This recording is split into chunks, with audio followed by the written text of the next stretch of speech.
is Sunday, June 2nd, 2024, and we are live. Welcome to the African History Network show. I'm your host, Brother Michael Imhotep. And everybody heard the news that on Thursday, May 30th, Donald Trump was found guilty on all 34 counts of falsifying business records, as well as election fraud. So we talked about this on Roland Martin Unfiltered on Friday, May 31st, 2024. I want to get into it deeper here on today's show. And also, I wanted to talk about two other topics. Now, some of you all saw the articles that I posted dealing with the Negro League statistics being incorporated into Major League Baseball statistics, and Josh Gibson of the Homestead Braves. He now hosts the all-time batting average. So we're going to talk about that as well on today's show. Also, you have some people who are happy about it. You have other people who are upset about it and calling it DEI, etc. Right? So we're going to talk about that. And back on May 10th, when I was on Roland Martin Unfiltered, we talked about how African-American lawmakers, members of the Congressional Black Caucus, are reintroducing the Crown Act, which will ban discrimination against various types of hairstyles. So we only talked about that for about 3 minutes on the show, but I want to discuss it here for a few minutes, but also tie it to some other news stories that I've seen dealing with how thousands of African-American women are suing companies that make hair relaxers because they say they got cancer from the hair relaxers. We know Attorney Benjamin Crump was one of the first attorneys involved in this type of lawsuit. There have been thousands of lawsuits filed because of this, and also some recent studies have come out that show a link between hair relaxers and uterine cancer, especially in African-American women. So we're going to talk about that on today's show as well. Okay, so share this broadcast on your social media platforms. Invite your friends to tune in.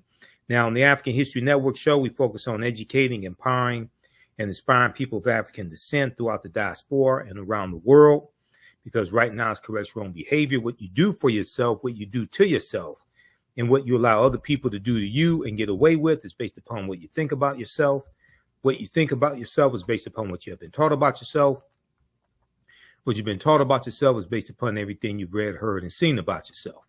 So when you control the radius of a man or woman's thoughts, you can control the circumference of his or her actions, because the mind can't do or teach what it doesn't know. All right, I want to jump into this first topic here, and then I'm going to go to a segment from when I was on Roland Martin Unfiltered on Friday when we discussed this. There's so much to talk about here with this case. Now, I was 98% sure that Donald Trump was going to be found guilty, and basically guilty on all 34 counts. This case from the beginning is basically a documents case because Michael Cohen provided the canceled checks. He provided evidence. He provided documentary evidence to prove that Donald Trump was paying him back, and he provided testimony stating that Donald Trump knew what the payments were for. He knew about the money being paid to Stormy Daniels, but also about the falsification of business records. Okay. So I was 98% sure that he was going to be found guilty. Now, it's also important to understand that when I was on 910 AM WFDF here in Detroit, the radio station, I was the one who broke this story for 910 AM about the payments to Stormy Daniels. Okay. And I was the first one to talk about this on the air. And what happened was I I was on Cliff Russell's show, my friend Cliff Russell, and, you know, Cliff Russell's passed on since then, but I was on Cliff Russell's show, and we were on commercial break, and I was on my laptop, and I see this story come across. I was on, I think it was from rawstory.com.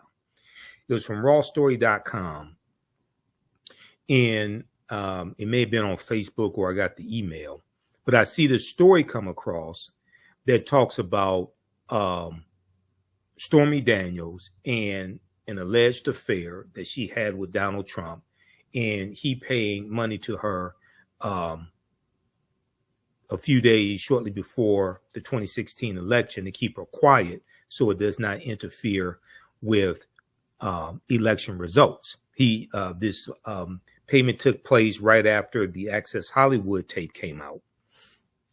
And we know the Access Hollywood tape was very damaging for Donald Trump, especially when it came to women voters, to female voters. And Hope Hicks, former aide to Donald Trump, testified to this in this case. So when I first heard about this, I said, this sounds like a campaign finance violation taking place. You're paying money so a story doesn't come out to influence the election, and you don't properly record that when you submit your campaign finance records. Okay. And I was correct. This is dealing with election law. And this was a state case, not a federal case. Okay. So we're going to get into this. All right. So I want to go first to this article here from NBCnews.com. And the reason why I brought that up, give you that background story, because so many people were saying from the start, oh, this is just about sex, something, you know, this is just a story about sex and paying hush money is not illegal. I said, no, this goes way beyond that. This deals with campaign. This deals with election law, campaign finance violation. A good article from NBCnews.com. Donald Trump found guilty in historic New York hush money case. The jury's verdict is the first time a former president has been convicted of a crime. The jury's verdict is the first time a former president has been convicted of a crime.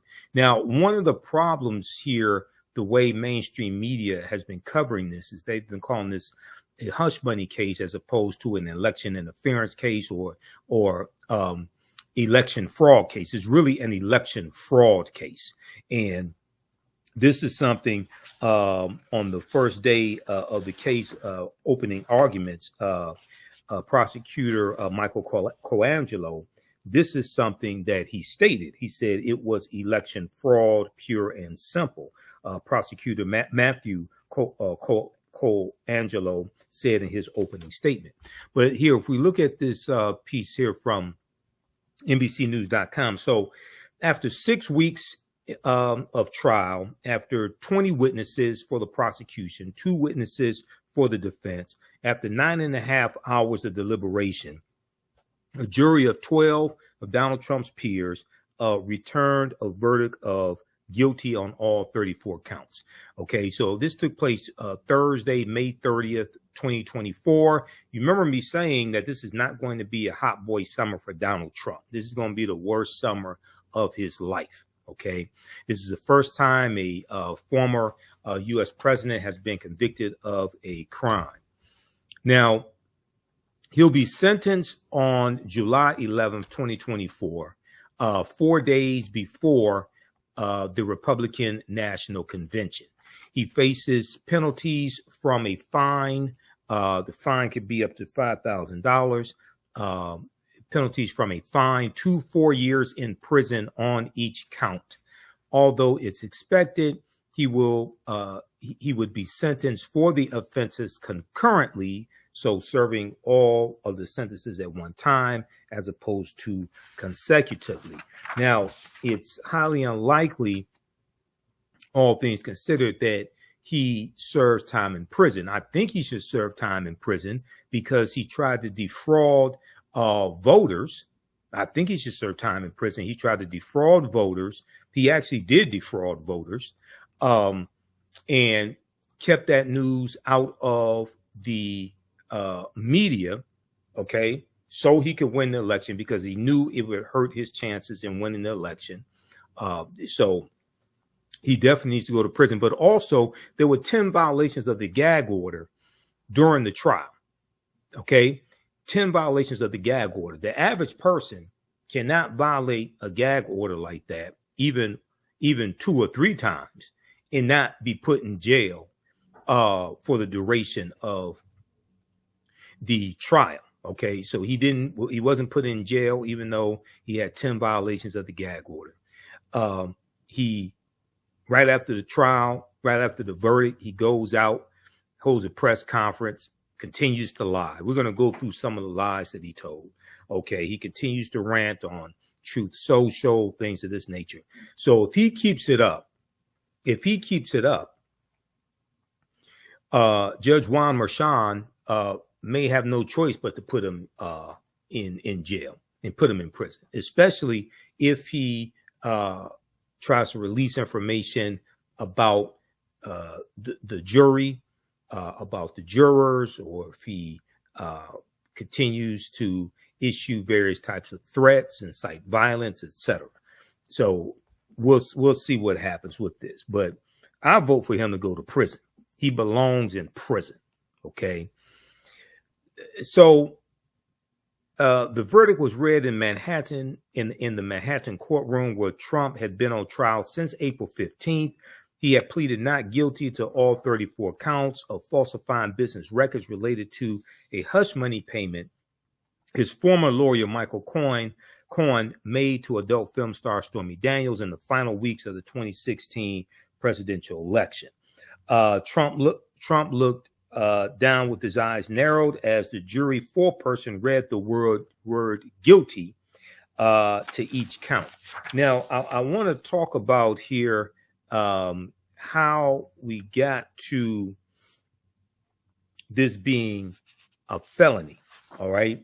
Because these were 34 misdemeanor charges, but under New York state law, when you have misdemeanors that are done in connection with done with the intent to cover up another crime, those misdemeanors get elevated to a felony. Those misdemeanors get elevated to a felony.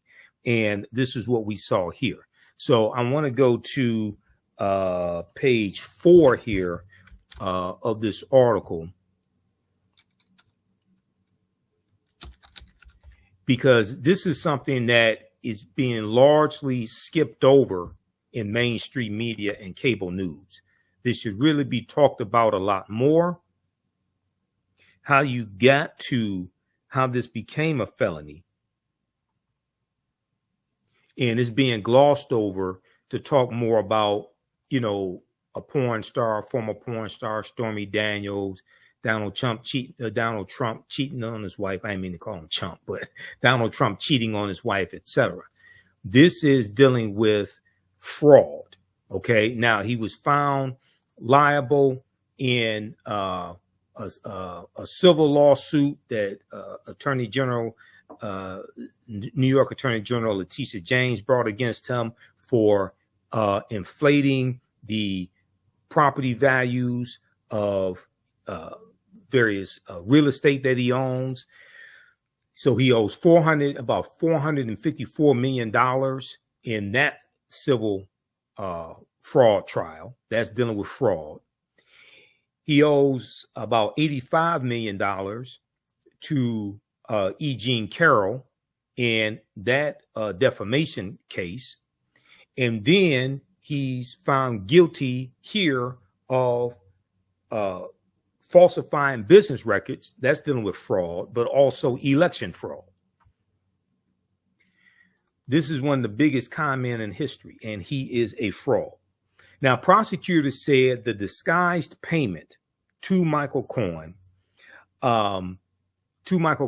was part of a planned, coordinated, long-running conspiracy long-running conspiracy to influence the 2016 election to help Donald Trump get elected through illegal expenditures, to silence people who had something bad to say about his behavior, using doctored corporate records and bank forms to conceal those payments along the way, using doctored corporate records and bank forms to conceal those payments along the way. Quote, "It's election fraud, pure and simple," prosecutor Matthew Colangelo said in his opening statement. It's election fraud. While Donald Trump was not charged with conspiracy, prosecutors argued he caused the records to be falsified because he was trying to cover up a violation of state election law.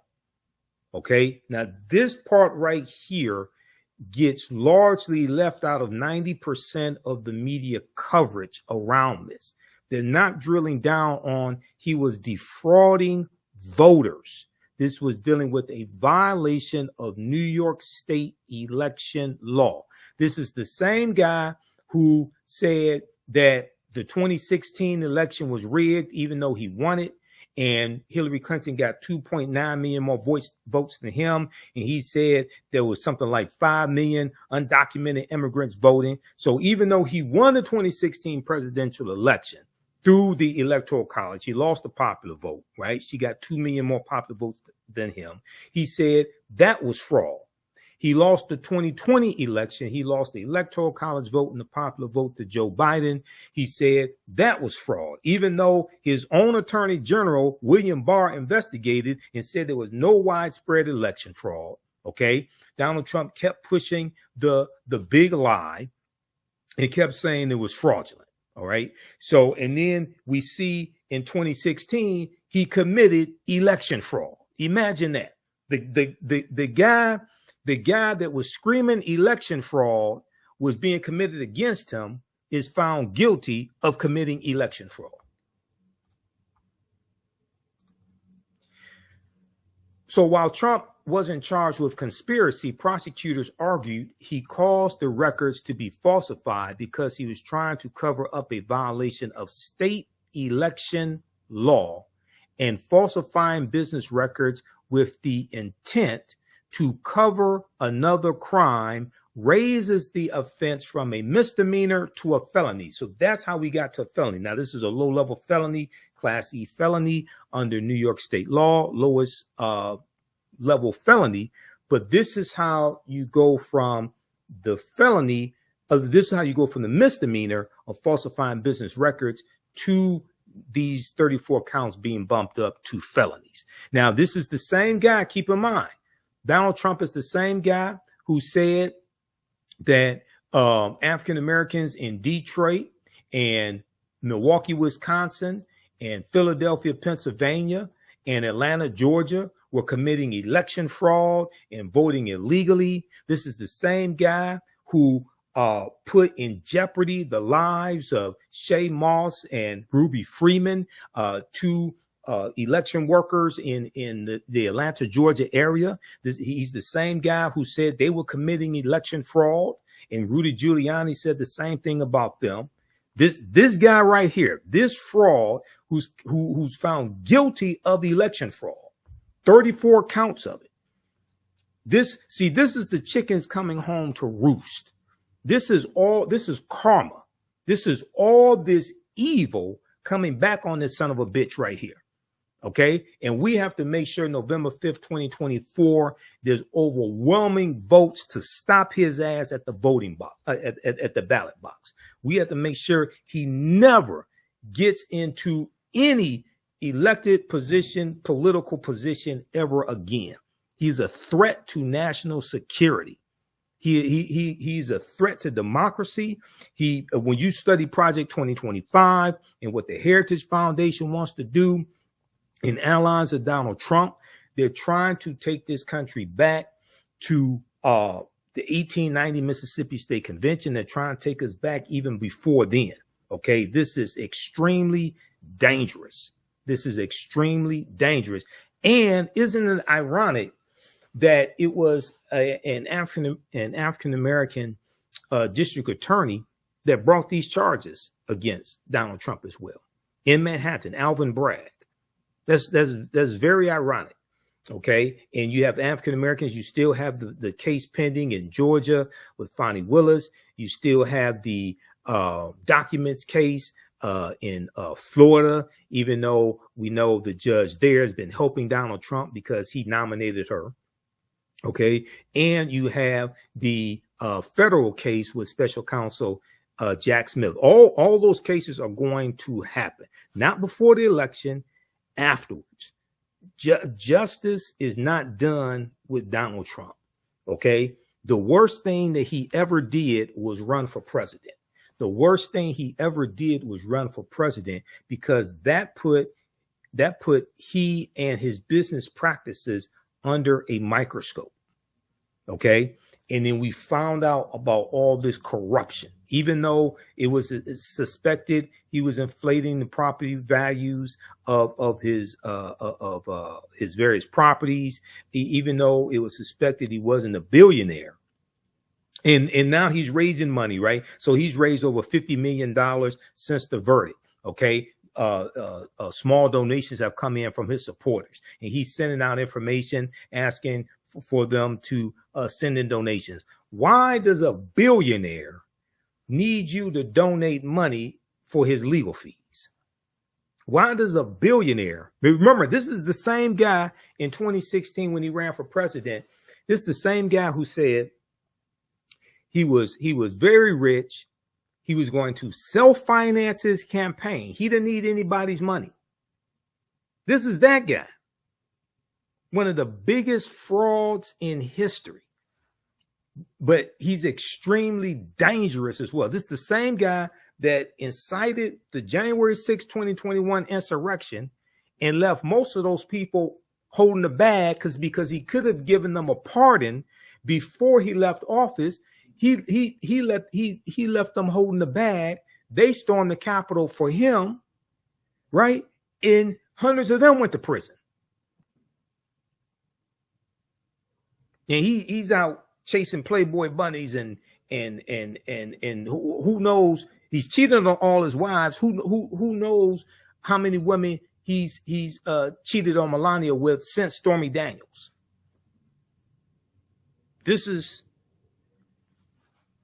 You can't make this stuff up. You cannot make this stuff up. All right, let's continue here. So this is how you get to the felony. And once again, this is a violation of New York State election law, and you're dealing with defrauding voters. You're dealing with defrauding voters. Now, Donald Trump maintained that the DA's office had no case, and there have been no crime. Let me see. Let me go down here just a second here. And then I want to go through and dispel some of these lies he's been telling also. We have some fact checks on this. Let's see here. Now, Donald Trump did not take the witness stand. Okay, so Trump was convicted after a sensational weeks-long trial that included combative testimony from Michael Cohen, Trump's self-described former fixer, and Stormy Daniels, who testified that she had a sexual encounter with Trump in 2006 after she met him at a celebrity golf tournament. Donald Trump has denied her claim, and his attorney has suggested that Cohen acted on his own because he thought it would make the boss happy. So you're going to take out a mortgage on your house for $130,000 and pay off this woman that you didn't have sex with. Michael Cohen's going to pay off this woman he didn't have sex with to make Donald Trump happy? No, that's not what happened. And Donald Trump didn't know about it? Other witnesses included former White House staffers, among them advisor Hope Hicks, former Trump Organization executives, and former National Enquirer publisher David Pecker. All right, now, Donald Trump did not take the witness stand. After he said over and over again he would take the witness stand, just like a punk and the coward he is. He did not take the witness stand. His attorneys definitely would not let him take the witness stand because they know he would perjure himself. So he did all that grandstanding saying, yeah, he's going to take the witness stand. And I already knew he was lying. Now, Michael Cohen was the lone witness to testify to Donald Trump's direct involvement in the $130,000 payment. Michael Cohen was the lone witness to testify to Donald Trump's direct involvement in the $130,000 payment and the subsequent reimbursement plan. Now, Todd Blanche, one of Donald Trump's defense attorneys, spent days challenging Michael Cohen's credibility, getting Cohen to acknowledge he had a history of lying, including under oath. Michael Cohen said he was paid the Stormy Daniels cash in a series of payments from Donald Trump throughout 2017 that the Trump organization characterized as payments pursuant to a retainer agreement, quote, for legal services rendered. However, prosecutors said there was no such agreement, and Michael Cohen's version of events was supported by documentary evidence and witness testimony. So Michael Cohen was not the only witness here. Michael Cohen brought documentary evidence. This is why I said from the beginning, this is a documents case. Okay. And I was 98% sure that Donald Trump would be found guilty because this is a documents case. There's a paper trail on this. And sure enough, he was. Now, defense attorney Todd Blanche contended that the series of checks then President Trump paid Michael Cohen in 2017, quote, was not a payback to Michael Cohen for the money that he gave to Ms. Daniels, end quote, and that he was being paid for his legal work as Trump's personal lawyer. But what came out in the trial is that he was paid the $130,000 plus the taxes he would have to pay on the $130,000. So he was paid double. Okay. And Donald Trump never did that. That came out in the trial also. All right. Now,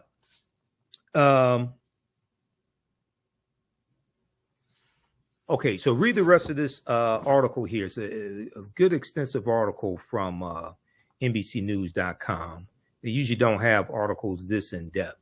Donald Trump found guilty in historic New York hush money case. Donald Trump found guilty in historic New York hush money case. You know, New York Times, Washington Post, they usually have a lot of their articles are more detailed than articles coming from NBC News, because I read New York Times, Washington Post every day, as well as NBC News and ABC, things like that, Associated Press, etc. I want to go to some fact checking dealing with some of these lies that Trader-in-Chief Donald Trump told. Okay. I want to go to some of these lies. Also, today's show, we'll give you information on the online history classes that I teach in my new online class that starts up Sunday, June 23rd, 4 p.m. Eastern Standard Time, Black Resistance Movements from the Haitian Revolution, U.S. Civil War, Civil Rights Movement, and Black Power Movement, 1800 to 1968.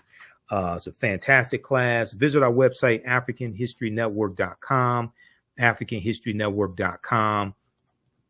And we have some, the information is right there, but we're going to post the links here as well. It's a 10-week online course that I teach, and we go through our history from 1800, starting with the Louisiana Purchase and the Haitian Revolution, and we go through our history to what leads to the Civil War taking place. We deal with the Reconstruction era, Jim Crow era, Civil Rights Movement, Black Power Movement, all of that. Okay. So visit our website for that. All right. Now, I was on Roland Martin Unfiltered on Friday, May 31st, and we talked about the verdict in the trial. So I want to go to a segment of excerpt. Let's see here. I want to go to an excerpt of the show here. Let's go to this here.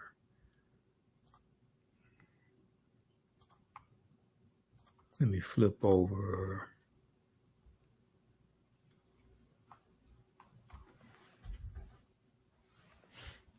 All right, here we go. And the folks at 11 Films, they were up.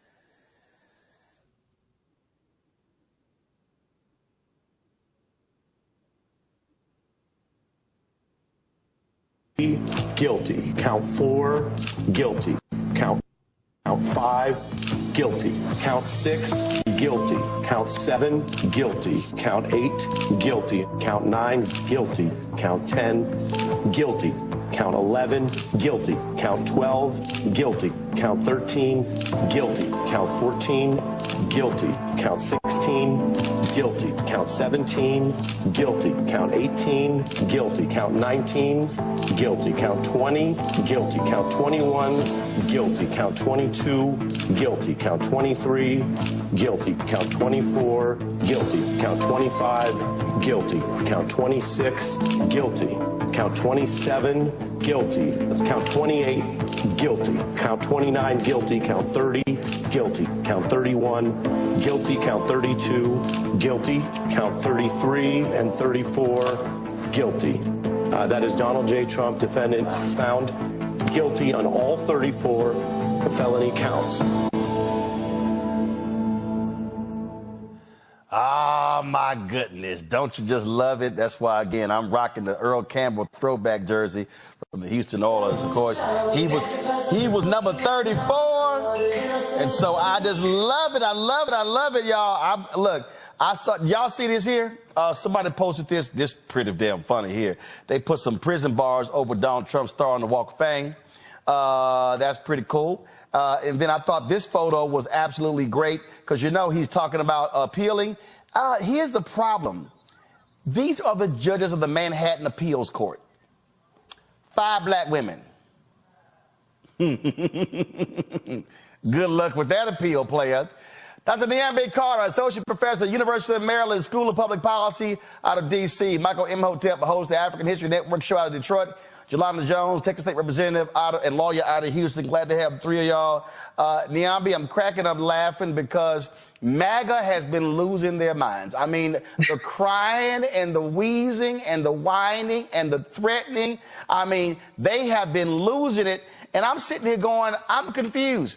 Y'all are literally defending somebody who cheated on his wife, slept with a porn star, lasted 90 seconds, then asked his attorney to pay a hush money, hid the payment, breaking campaign finance laws, and that's y'all martyr? Well, I mean, we know this has never been about values or someone being conservative or a traditional family man. This is about white male power. And what they're really crying about is the fact that a white man like Donald Trump, who they think of as infallible and all powerful, faced any kind of repercussion or consequence. Because you know what he could have just did? Cheat on his wife. Not paid the hush money, because clearly this cult of people do not care what this man does. Instead, he committed a crime to cover up something that, quite frankly, seemed to be right in his wheelhouse. This has never been a man known to be faithful in his marriages. I mean, we've seen the transcripts from the various memoirs from Marla Maples to Ivana Trump. So I don't know what this was about, other than the fact that these people can't stand that their leader, if you will, lost, because they treat him almost like a deity. But I mean, you know, that's the route he found out. Michael, if you really want to see a video of a really just shameful and pathetic black man, is this dude right here. I can't believe the hoax, this sham, this absolute injustice justice system. D.A. Bragg and the judge should be ashamed of themselves. This isn't just ridiculous. This actually erodes the confidence that Americans have in the justice system. Unbelievable. Unfreaking believable. But good news is coming. D.A. Bragg, hear me clearly. You cannot silence the American people. You cannot stop us from voting for change. Joe Biden's injustice, Joe Biden's two-tier injustice system, weaponizing the justice system of the United States of America against a political opponent, un-American. Joe Biden, you're fired. We the people stand with Donald Trump. I can't believe the hoax, this sham, this absolute injustice. Here, how dare you? I mean, this is an abomination. This is a sham, like my engagement. I mean, what am I sitting here talking about? I mean, this is just ridiculous. I mean, Joe Biden, how dare you? No, put Tim in the box. How dare you? I can't believe y'all did this to my man. All the ass that I've been kissing. I've been sitting here backing this man. I mean, I've been sitting here. I mean, what is wrong? How dare y'all do that to my patron saint? What's wrong with y'all? This ain't right. This ain't fair. Y'all gonna keep me from becoming the vice president. I can't believe y'all did this to my man. What's wrong with y'all? This is not the United States of America. This is a banana republic, and this don't make no sense. I'm highly pissed off. This is the most bass I've had in my voice ever in my life, and this is just wrong, wrong, wrong. Damn it, I need a lollipop. Michael, go ahead. You know, this is what a certified Negro who is still under warranty looks like. Senator Tim Scott is a total disgrace. OK, and I know he likes to talk about he went from picking cotton to Congress in one generation and things like this. But his ancestors to pick cotton in South Carolina, if they came back to see what he's doing now, they probably slapped the black off of him. OK, so this is a just ruling. Number one, it was a jury of Donald Trump's peers. He went out today rambling, and numerous news outlets have fact checks on the lies he was telling, like the Washington Post from Trump Tower lobby, a gusher of falsehoods about the trial. And then also keep in mind that during the 2016 campaign, Donald Trump was saying, Hillary Clinton's emails, but it was Donald Trump's own State Department. And I'm looking at the article from the New York Times, October 18, 2019, State Department inquiry into Clinton emails finds no deliberate mishandling of classified information. OK, so it's very interesting why he wanted to hang that over Hillary Clinton's head during the 2016 campaigns. And we found out his own State Department exonerated her. He gets busted trying to influence the 2016 campaign. OK, so this goes beyond paying just, quote unquote, hush money to an adult film star. This deals with trying to suppress information that he knew and his campaign knew would drastically influence the 2016 campaign against him. He was losing votes with women after the Access Hollywood video came out. We have to use this as a teaching opportunity, because these videos and things like this, these are good. But if his ass wins the presidency in 2024, we're all going to be crying. OK, and then lastly, I saw the picture and the meme that you posted about the 5 African-American female judges. I posted an article about this. There are 5 of 21 appellate court judges, and they're chosen. If you read the article, misleading photos suggest Trump would face an all-black, all-female panel of judges on appeal. It's from the Dispatch. These are 5 appellate court judges, but it's a total of 21 appellate court judges. And it's usually a panel. Michael, there's a phrase in radio called "go with the bit." That comes from the time during the morning. No. I work for 2 radio stations. Go with the bit. Right, Michael? You're fucking up the bit. Okay, we don't need you explaining. You can go with the bit, Michael, go with the bit. Don't mess the bit up. You got to. I read an article in the Dispatch, and there are actually 21. Michael, go with the bit. Don't fuck up the bit. Okay, I got it. Okay, no, Michael, go with the bit. Okay, I know there are 21 judges. No shit. I Googled it, but go with the bit. I'm providing evidence. Damn, you Sigmas, you fuck shit up. Go with the bit. No, we don't. Yes, you do. No, all right. Go with the bit anyway. All right. Now, if y'all want to see somebody totally out of control, is crazy deranged Megyn Kelly. This is her last night on News Nation. And talk about just trying her best to kiss Trump's ass.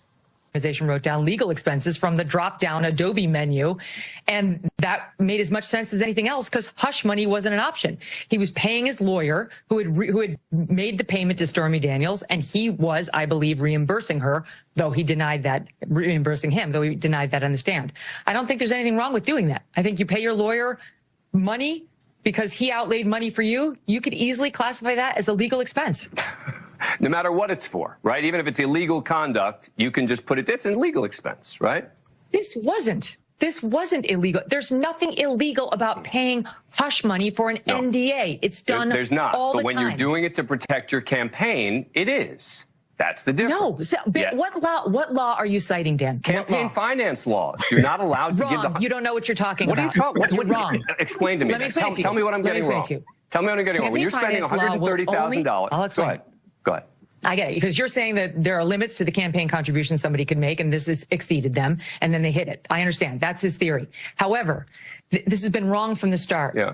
It does not amount to a campaign contribution if it is the kind of payment that could ever be made outside of the campaign context. That's not the standard. The standard is substantiality. It's not. It's substantiality. No, it's not. Yes, it is. You're wrong. Okay. No, it's not. I guess we're going to have to agree. There's been Supreme Court precedent on this. Talk to Brad Smith, who was the... Jelana, she can just run her damn mouth all day. Here's what we know. His ass guilty. 34 times. Absolutely. But here's what's killing me, man. I told my mama I need some grapes, some crackers, and some brie to go with all this damn whining that they're doing. It makes not a lick of sense. And first of all, I don't know why they whining, because other people, because my other job as a part of being a state representative is I'm a criminal defense lawyer for 29 years. When you get convicted, they normally give you bond conditions. You don't get to just walk free, keep your passport, go and speak everywhere, talk bad about the judge. You don't get to do that. Other people would be locked up. So they should be shouting hallelujah that he's getting special treatment. That's one thing that's incredibly bothersome to me. They talked about Mark Burnett. I don't know if you remember this, Roland, but I was on a show called Survivor. And back on Juneteenth of 2020, a number of black survivors sued, well, we started negotiating and threatened to sue Survivor, Mark Burnett, Jeff Probst, because they were anti-black. And as a result of that, all of a sudden you see diversity. So I have the documents if you ever want to talk about that. So Mark Burnett, even in other shows that he has had a bias against black people specifically. So this whole 34 counts, most times that doesn't happen, right? You have a whole bunch of counts, they throw something out. The evidence against Donald Trump was so pervasive and so overwhelming that even people on the jury who supported his dumb ass voted to convict him.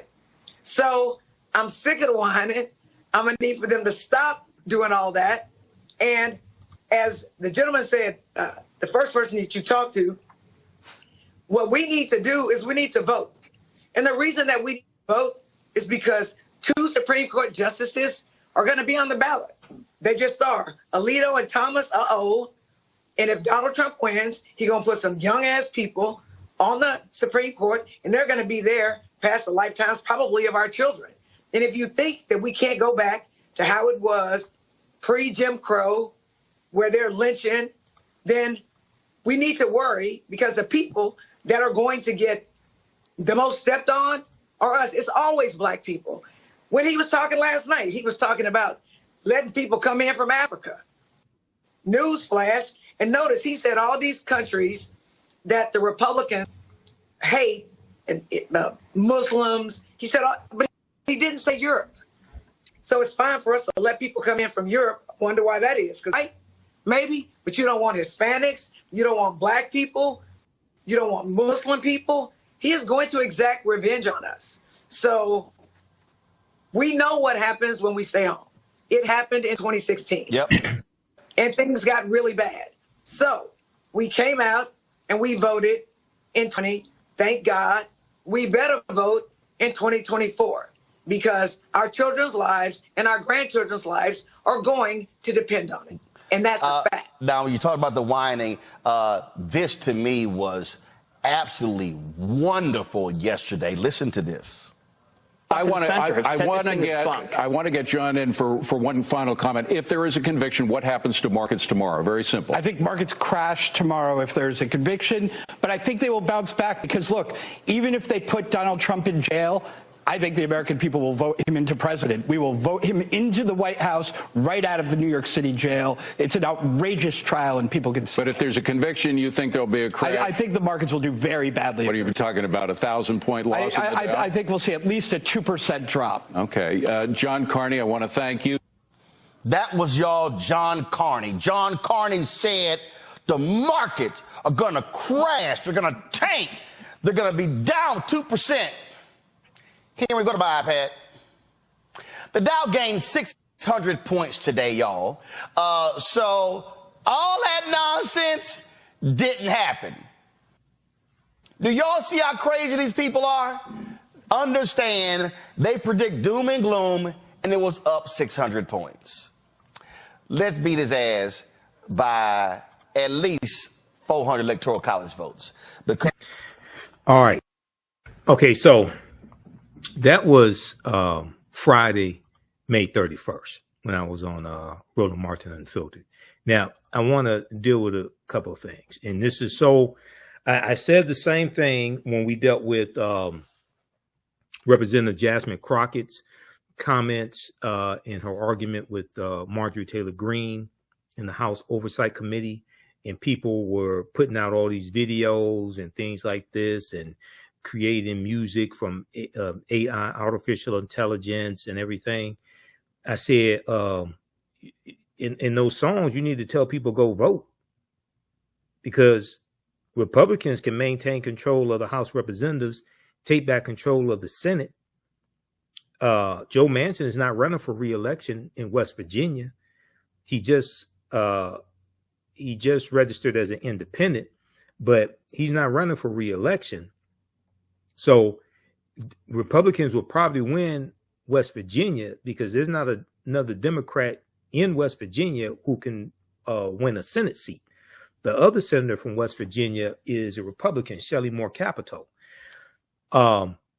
So while people out here putting out these videos and laughing and things like this, I'm saying, no, you need to be, we have to tell people to vote 2024 and vote for Joe Biden. Because no third party can. This is about math. Let's be very clear on this. This is about math. I've talked about this here on the show before. It takes 270 electoral college votes to become president-elect. You win the electoral college votes associated with a state, not win the electoral college vote, and not win the electoral college votes, which is the middle of December. Because the Electoral College doesn't vote until the first Monday following the second Wednesday in December.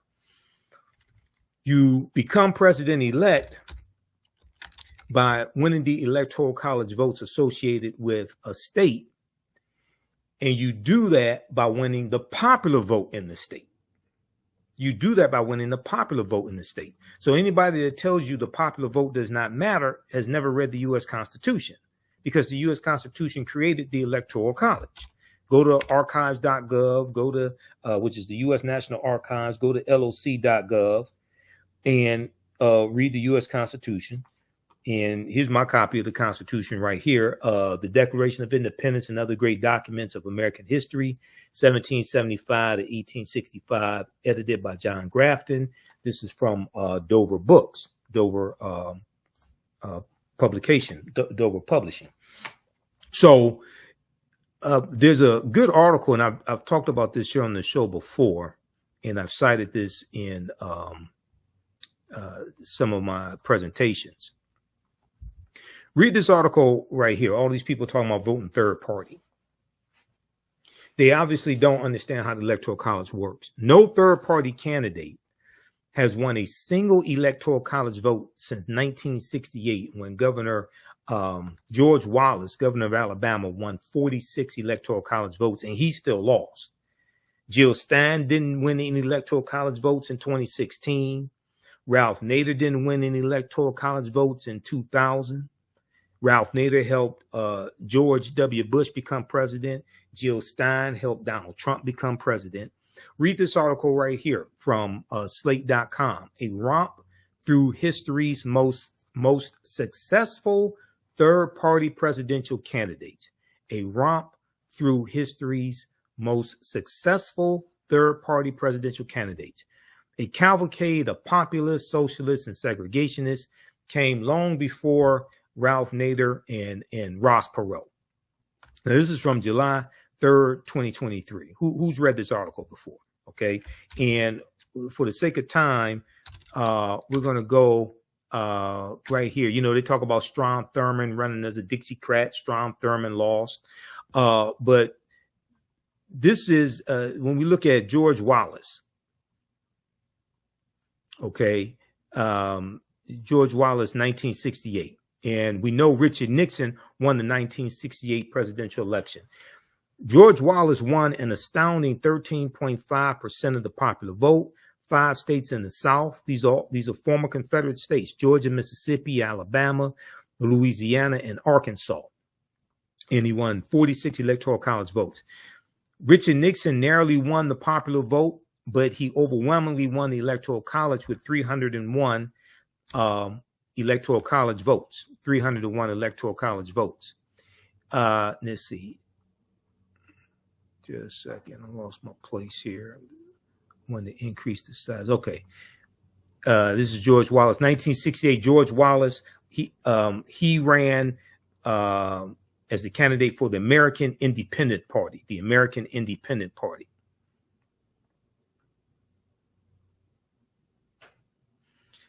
Let's see here. Okay, so Hubert Humphrey, who was the Democratic candidate, got 191 Electoral College votes.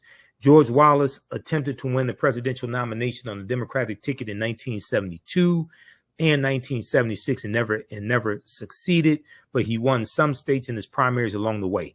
After the 1968 race, he served two more terms as Alabama's governor and continued his states' rights tirades, failing to significantly deliver on improved conditions for even the small subset of white working people he claimed to support. All right.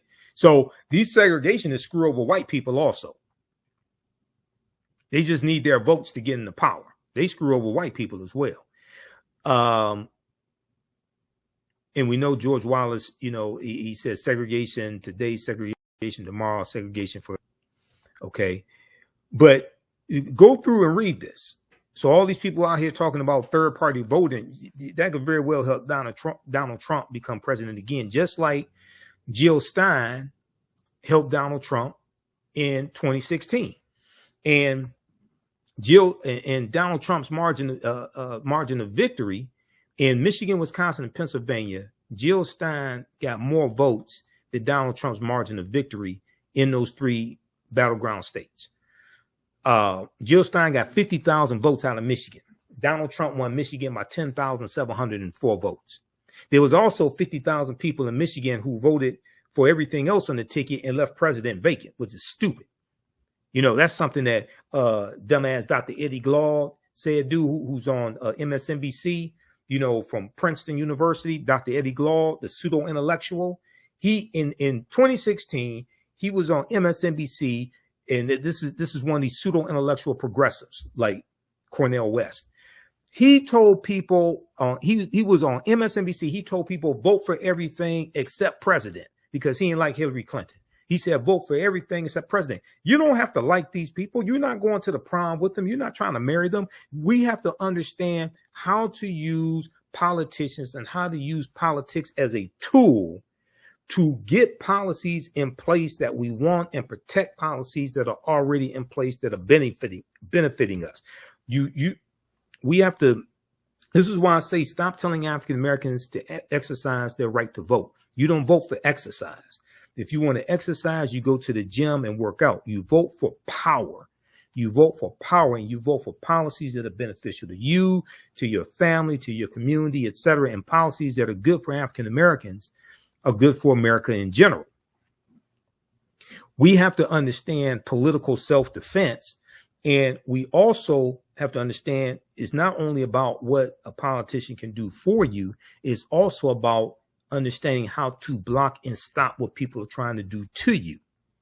And too many times we only look at the Democratic candidate, but we don't look at the threat coming from other people, the threat coming from the Republican candidate. I'm neither Republican nor Democrat, but I sure as hell ain't stupid. I can see who overwhelmingly keeps voting against our own interests. And if you go to congress.gov and you can look up these bills and you can see how you're a member of the House of Representatives and you're a member, your two U.S. senators vote on these bills, okay, I can see who overwhelmingly votes against our own interests, and I can see who overwhelmingly votes for bills that are beneficial to us as well. Okay, so we have to be smarter. We have to this is not about emotions. This is not about feelings. This is why, Biden and Harris were just in a week ago. They were in Philadelphia, and they have massive outreach that's taking place now, reaching out to the African American community.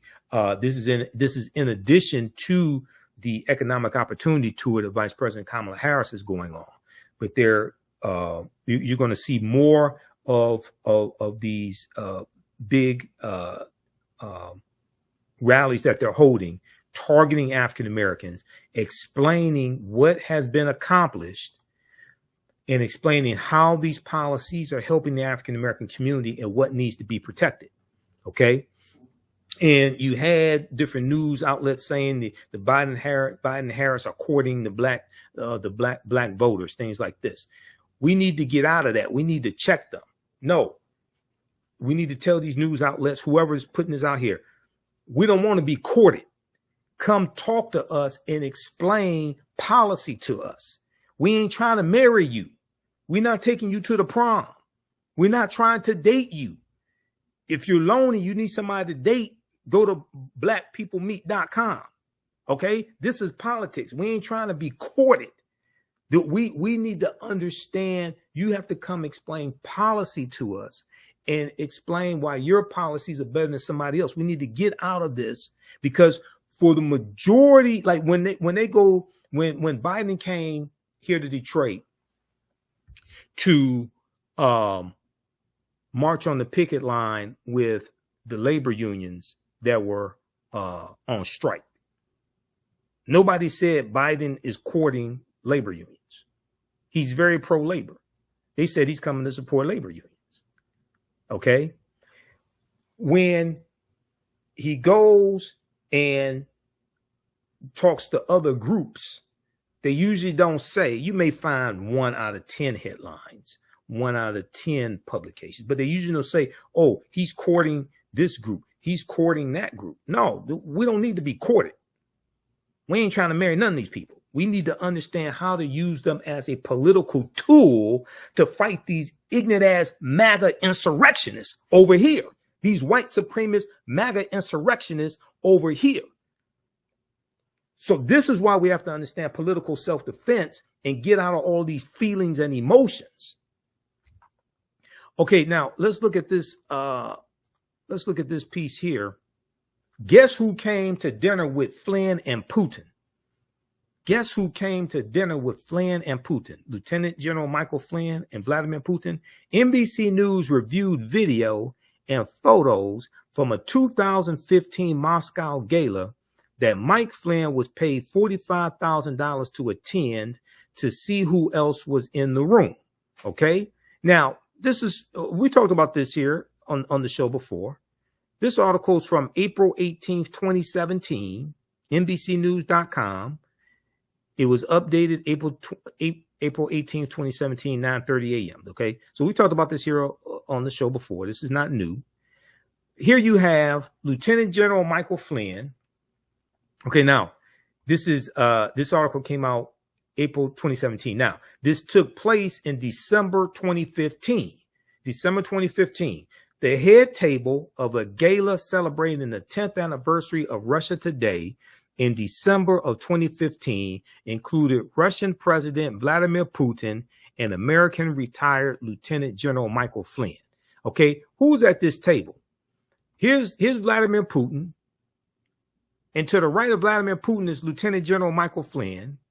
And across from these two is Jill Stein, who ran for president in 2016, lying, saying that there was no difference between Hillary Clinton and Donald Trump. That was a damn lie.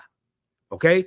Then Donald Trump wins. Jill Stein gets more votes out of Michigan, Wisconsin, and Pennsylvania than Donald Trump's margin of victory, because people fell for the third party trick, the third party hoax once again, because they didn't understand how the Electoral College works, because they haven't read the U.S. Constitution, because the U.S. Constitution 1787, 1788 created the Electoral College. Then Donald Trump becomes president, and who becomes Donald Trump's first national security advisor? Lieutenant General Michael Flynn. I'll be damned. Now, who would have saw that coming? And he lasted 27 days because they found some corruption on his end. And he was forced to resign. Okay. Donald Trump's first national security advisor was Lieutenant General Michael Flynn, and here he is in December 2015, sitting right next to Vladimir Putin, sitting right across from Jill Stein at the 10th anniversary of Russia Today news propaganda media outlet. I'll be damned. Who would have saw that coming? Somebody that watches the African History Network show, because I warned y'all in 2016. People ain't want to listen. I told you. All right. Here's this article. Go read this article. I warned people when I was on 9:10 a.m. WFDF, week after week after week. I was warning people. People thought I was playing. And I said, this is about the Supreme Court. I talked about Russia. I said, this is about the Supreme Court. Donald Trump got 3 Supreme Court justices. If he wins again, he can get 2 more, because Clarence Thomas and Chief Justice John Roberts, they're going to resign. They're going to step down. So he can nominate 2 ultra conservatives in their 30s. So they can be on they can be on the Supreme Court for the next 40 years, possibly 50 years ruling, because this is a lifetime appointment. So he would have gotten 5 Supreme Court justices. Donald Trump said he could grab women by the vagina, and his Supreme Court actually did. When they struck down Roe versus Wade, his Supreme Court actually did. Keep playing around. Okay, now, when I was on a Roland show, I talked about I saw on Instagram. I first saw it on Instagram, and it was the picture of the 5 African-American female judges, appellate court in New York, right? And I saw Joanne Reed. I saw Joanne Reed posted, and I also saw D.L. Hughley and Viola Davis. And I said, wait a second, I want to do some research before I just share this stuff. Okay, because it didn't seem right. Not saying that it didn't seem right that they were judges or appellate judges, but I said, no, I think it's more than 5. This article, this is what I mentioned on Roland Show. And he said I was messing up the bit. No, I'm trying to provide factual information, because there's too much misinformation out here in the first place. Misleading photo suggests Trump would face all black, all female panel of judges on appeal. Then it goes on to say, this is from the dispatch.com. The appellate court actually has 21 judges and 5 would be selected randomly to hear his case. Now, I posted this on our social media platforms to get the accurate information out. Okay. And that night, Friday night, after I did Roland Show, I was watching Alex Wagner on MSNBC, who comes on 9 p.m. Eastern Standard Time. And she showed the picture and she put out the correct information, saying this is floating around. And these are African-American female appellate court judges, but she explained that there are actually 21 judges. These are 5 of the 21. Okay, so here's what happened. So they talk about Trump being convicted on 34 felony counts. And it says in a post on X, formerly Twitter, with more than 1.4 million views, Elijah Schaffer, a Gateway pundit, asked, do you think Trump has a chance with the Manhattan Appeals Court? And included the following photo, okay, of these 5 African-American women, right? So, and it's gotten like 20,000, it's gotten 20,000 likes so far and 2,000 replies. Schaefer's post is misleading. Okay. Now, I'm not saying he intended it to be misleading. He probably didn't do the research, but his post is misleading. While the women pictured are all members of the court that could hear an appeal to Trump's case, they are only 5 of the 21 justices who could be selected to sit for the case. Assuming Trump's legal team appeals the guilty verdict, the case will be passed to the state's appellate division, First Judicial Department. The state of New York's appellate division, First Judicial Department, which is a branch of the New York Supreme Court. The First Department Appellate Division is made up of 21 justices, each of whom is appointed by the governor to 5-year terms. Now, this is one of the reasons why governors are so important, because in a lot of states, governors appoint judges to they appoint judges to the appellate court. And this is a 5-year term. This is one of the reasons why judges are so important. Also, in a lot of states, judges give pardons. Judges give stays of execution. Now, a minimum of 4 and a maximum of 5 justices are randomly selected to sit in any given case, with the concurrence of 3 being necessary for a decision. With the concurrence, so 3 judges is at least 3 have to decide a case. Okay, the 5 justices pictured in the post: Justice Bahati Pitt Burke, Justice Troy K. Weber, President Justice Diane T. Renwick, Justice Tanya R. Kennedy, and Justice Marsha D. Michael are all members of the 21-person First Department Appellate Division. Now, that photo that has gone viral, okay, that photo was taken on February 24th, 2024, after the 5 judges had been selected to hear arguments together in several civil cases. The first time, this was the first time an all-black bench had ever sat in the history of the First Department. Okay, so through the luck of the draw and Trump being unlucky, there's a possibility he can end up with all 5 of these judges, but the probability is not likely. All right. So read this piece here from the Dispatch. Misleading photo suggests Trump would face an all-black, all-female panel of judges on appeal. And that's from the Dispatch This is why we have to do research before we just share social media posts. Even coming from somebody like Joanne Reed of MSNBC, she said that she was one of the first people I saw it. And I said, I need to go research this before I just share this type of information. All right. Now, if you like this type of information, you can support the African History Network, because we definitely need your support. I don't have billionaire donors behind me. I don't work for the big networks, anything like that. I don't get paid to be on Roland. None of us get paid to be on Roland Show either, just so people understand. Visit our website, AfricanHistoryNetwork.com, AfricanHistoryNetwork.com. You can register for the online history classes that I teach on Saturdays. And then, so our current class, Ancient Kemet, the Moors, and the Ma'afa, Understanding the Transatlantic Slave Trade, what they didn't teach you in school. We had an excellent class on Saturday, June 1st.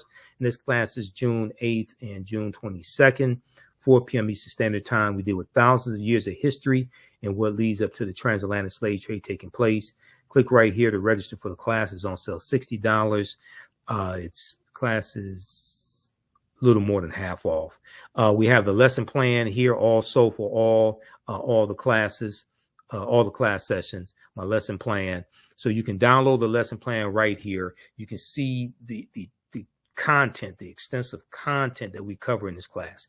There's over 200 slides that we look at. I put together this class. I'm the one who created it. I put together all the slides. There's 200 slides, 80 to 100 articles that we look at, 15 books that we reference. You don't have to purchase any of the books to follow along in class. I'll show you excerpts of the books on the screen. Also, the video clips of interviews I've done with some of our scholars, like Professor James Small and Professor Kabahai Watakamene, Anthony Browder, Runoko Rashidi. We do the sessions live. All the sessions are archived and recorded. You can go back and watch it anytime. Now, the new class that I have starting up Sunday, June 23rd, class number 1, Black Resistance Movements. Black Resistance Movements from the Haitian Revolution, U.S. Civil War, Civil Rights Movement, and Black Power Movement, 1800 to 1968. So this class is on sale, $80. Register right here for the full class. There's there's bonus content that you can start watching as soon as you register for the class, okay? Because the last time I taught this class was early 2023. So we have the first 2 class sessions, and there's some other bonus content that you can start watching. And we have a course bundle. You can register for both of these classes for $120. So that's a big savings. We do the sessions live. All the sessions are archived and recorded. You can go back and watch it anytime. You can watch the classes on demand. Even after the course is over with, you still have full access. Okay, so this helps support the African History Network. It helps us keep doing the research, stay on the air, keep broadcasting. So if you like this type of information, these classes will totally blow you away. The content is PG-13, so you can use this with your children. It's not overly graphic or anything like that. I don't do a lot of cursing, anything like that in the class. It's very visual also, so it's very engaging. So register for the classes at our website, AfricanHistoryNetwork.com, AfricanHistoryNetwork.com. Also, you can support us through PayPal and Cash App, $ TheAHNShow, through Cash App, and through PayPal, paypal.me/TheAHNShow. This is our official Cash App tag, $ TheAHNShow. These are some fake African History Network Cash App accounts out here that have been stealing money from us. Click right there on the link. It takes you to our QR code for Cash App. And then also you can click on the link here for PayPal, paypal.me/TheAHNShow, paypal.me/TheAHNShow. Okay, and then let's see. Sherry Jackson said, "Thank you, Mr. Imhotep, for all this great information." All right, thanks. That's Sherry. Okay, thanks, Sherry. We appreciate it. Hopefully you all learn a lot. And we definitely need you all's support as well, because this helps us keep doing the research, pay the bills, stay on the air, pay for these services that I use, because this research is not free, and even teaching the class is not free. There's 2 digital platforms that I teach the class on, so that costs money as well. I have to pay them each month whether I teach a class or not. All right. Let's continue. Give us a thumbs up, give us a heart, give us a like on the broadcast here. And let's continue. Okay. And I'm going to post the information here for the class. Also, we had a great class on Saturday. So as soon as you register, you can watch that class session and the previous ones and join us for the new class. Juneteenth is coming up. I will be speaking in Detroit at there's a big Juneteenth celebration taking place. I have to get it up on our website. There's a 3-day Juneteenth celebration. And one of the days is the 14th, 15th, and 16th. One of the days is taking place at the Joseph Walker Williams Center, in Detroit. And also the Motown Museum, I think it's on the 14th. So we'll get that information on our website, AfricanHistoryNetwork.com also. Let me see, where is this here?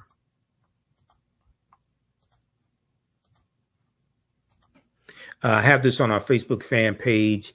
Juneteenth Jubilee Detroit Freedom Weekend. It's actually 3 days.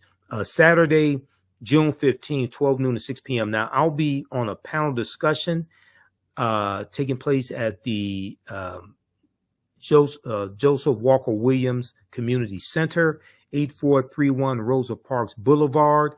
The panel discussion that I'm on is at 3 p.m. Okay, so you don't want to miss that. And visit Jubilee. Let's see, the website is Jubilee, Juneteenth Jubilee DET.com. Juneteenth Jubilee DET.com. Visit that website. They have the information there for all 3 days. We'll get this up on our website, AfricanHistoryNetwork.com. All right, so let's continue. Now, I want to go to the do some fact checking on these lies Donald Trump has been telling. Also, there have been threats against the jurors as well. Okay. Trump supporters tried to dox jurors and post violent threats after his conviction. Trump supporters tried to dox jurors and post violent threats after his conviction. This is from NBCnews.com. Reuters.com has an article on this as well. On social media and web forums, users called for jurors, judges, and prosecutors to be killed after the former president was found guilty on 34 felony counts. These are some crazy ass people, and they're gonna find who these people are making threats. They're gonna be prosecuted. Donald Trump's not gonna be able to help them. He may be in prison right next to them. Advanced Democracy, a nonprofit that conducts public interest research, said there has been a high volume of social media posts containing violent rhetoric targeting New York Judge Juan Merchan and Manhattan District Attorney Alvin Bragg. And Alvin Bragg is African American, for those that don't know it, including posts with Bragg's purported home address. The group also found posts of the purported addresses of jurors on a fringe internet message board known for pro-Trump content and harassing and violent posts, although it is unclear if any actual jurors had been correctly identified. The posts, which have been reviewed by NBC News, appear on many of the same websites used by Trump supporters to organize for violence ahead of the January 6, 2021 attack on the U.S. Capitol. These forums were hotbeds of threats inspired by Trump's lies about the 2020 election, which he lost, and that the voting system was rigged against him. This is the same thing he's saying about the trial. The trial was rigged against him. No, you're just guilty, and you are a fraud. You are a criminal and a fraud and a convicted felon. They now feature new threats echoing Trump's rhetoric and false claims about the hush money trial, including that the judicial system is now rigged against him. Dox the jurors, dox them now, one user wrote after Trump's conviction on a website formerly known as The Donald, which was popular among participants in the U.S. Capitol attack. That post appears to have been quickly removed by moderators. Okay, so read the rest of this here. So these crazy MAGA nuts are making threats against Judge Juan Merchan, against Alvin Bragg, against the jurors, etc. This is what these cowards do. And there was also one from Reuters. Let's look at this one here also. Trump supporters call for riots and violent retribution after verdict. Now, this is from May 31st, 2021, from Reuters.com.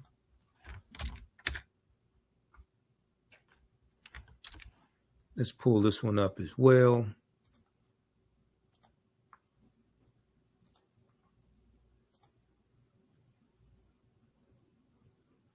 Okay, this is by Joseph Tanfani, Ned Parker, and Pete Eisler. Trump supporters call for riots and violent retribution after verdict, May 31st, 2024. This article is from. Let's see here. Some called for attack on jurors, the execution of the judge, Justice Juan Merchan, or outright civil war, and armed insurrection. Someone in New York with nothing to lose needs to take care of Merchan, wrote one commentator on patriots.win. Just all type of nutty, crazy stuff here.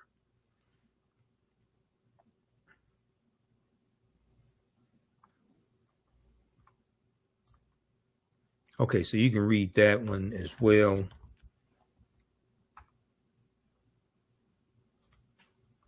So hopefully they find these thugs making these threats.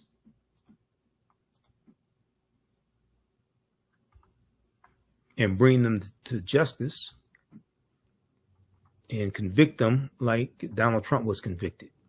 Now, Donald Trump went out after the verdict, told a bunch of lies then and subsequent days. Washington Post has a good fact check on a lot of these lies he was telling. New York Times has one also. I was looking at the one from the New York Times as well. One from the New York Times is, and he was telling so many lies that news organizations cut away from Trump's misleading speech. This is a piece from the New York Times. This is from Friday, May 31st, 2024.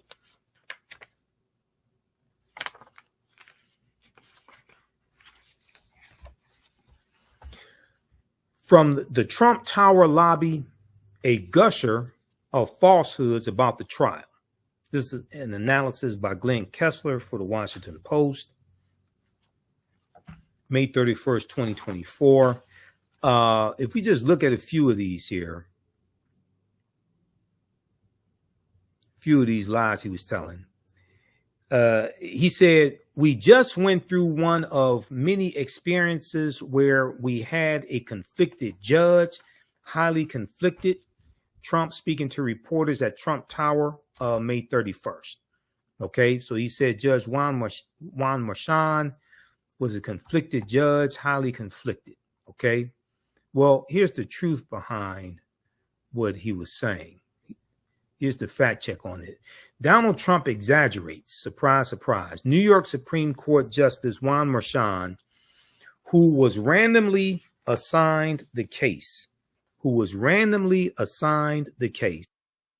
has an adult daughter who was active in left-leaning campaigns, including doing some work for Vice President Kamala Harris's nascent presidential campaign when Vice President Kamala Harris, when she ran for president. Okay, she worked on, his daughter worked on that campaign. According to her LinkedIn profile, which was deleted after right-leaning websites drew attention to her work.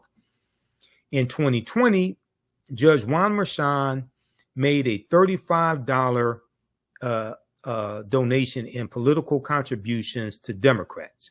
The judge made $35 in political contributions to Democrats, including $15 to Joe Biden's campaign. In 2023, Juan Merchan requested that the New York Advisory Committee on Judicial Ethics decide whether these facts constituted a conflict. Quote, a judge's impartiality cannot reasonably be questioned based on de minimis political contributions made more than 2 years ago, or the business and or political activities of the judge's first degree relative, where the relative has no direct or indirect involvement in the proceeding and no interest that could be substantially affected by the proceeding, end quote, the committee said. This was already ruled on by the Ethics Committee. This was already ruled on by the Ethics Committee. Donald Trump is just lying. Accordingly, Juan Merchan denied Trump's request that he recuse himself. Okay, so read the rest of that. And then we have Donald Trump said, I'm under a gag order which nobody's ever been under. I'm under a gag order which nobody's ever been under. Well, now, no former president has ever been as crooked as Donald Trump has been, just so people understand. Trump, like anyone in the United States, has strong constitutional free speech rights. But unlike many defendants, he has repeatedly tested the limits with broad attacks on the judge, the judicial system, and witnesses in the case against him, in the cases against him, cases plural. Judge Juan Merchan initially imposed a narrowly tailored gag order aimed at protecting witnesses in the case, court personnel, and jurors, but then expanded it April 1st, 2024, after Trump appeared to cross a line again. After Trump appeared to cross a line again. Donald Trump is going to talk his way into a prison cell. A gag order has also been imposed in the federal criminal case alleging that Trump sought to overturn the 2020 election. That order, which applied to all trial participants, was upheld by the U.S. Court of Appeals. Now, Donald Trump is lying when he says this is all done by Biden and his people as well. Quote, just so you understand, this is all done by Biden and his people. This is false. There's no evidence that President Joe Biden has anything to do with this case, which was brought by Manhattan District Attorney Alvin Bragg, a local Democratic prosecutor. Alvin Bragg inherited the file from a previous prosecutor, Cyrus R. Vance Jr. The tenuous connection cited by Donald Trump supporters is that Matthew Colangelo, one of the prosecutors working for Alvin Bragg, served as acting associate attorney general, the third ranking position at the Justice Department, before joining Alvin Bragg's office in late 2022. But prosecutors change offices. There's nothing unusual. And Alvin Bragg is the district attorney. He's the one that calls the shots. But prosecutors change jobs all the time. All right, now, Donald Trump lied and said we weren't allowed to use our election expert under any circumstances. That's a lie. This is misleading, to say the least. Judge Juan Merchan did not bar the expert, former Federal Election Commission Chair Bradley A. Smith, from testifying, but he limited what Bradley A. Smith could say about federal campaign finance laws. He said that if he allowed Bradley A. Smith to speak expansively in the realm of legal opinion, then the prosecutor would be permitted to bring in its own expert. Quote, there is no question this would result in a battle of the experts, which will only serve to confuse and not assist the jury, end quote, Judge Juan Merchan said. So Trump is lying once again. Now, after the ruling, after Juan Merchan's ruling, Trump's defense team chose not to call Mr. Smith, okay, Bradley Smith. Later in his rambling remarks on Friday, May 31st, Donald Trump seemed to acknowledge this tactical decision, saying, quote, he actually said, you can't testify for anything having to do with the trial. You can say what the federal election is. Well, that doesn't help, end quote. This is what Donald Trump is telling on himself. He's admitting he's lying. And he's admitting he knows the truth. Then Donald Trump always likes to talk about crime. Crime is running rampant, things like this. Now, crime has fallen each year of the Biden-Harris administration. But the reason why Donald Trump thinks that crime is increasing and crime is running rampant, right? The reason why is because when you're hit with 88 felony counts and 4 indictments and people around you are being charged with felony counts, you think that everybody's committing crimes because you've committed so many and all your friends are being charged and indicted. So you think everybody's committing crimes.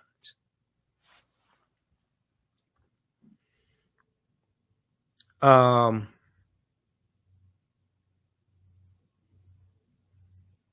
right, let's continue here.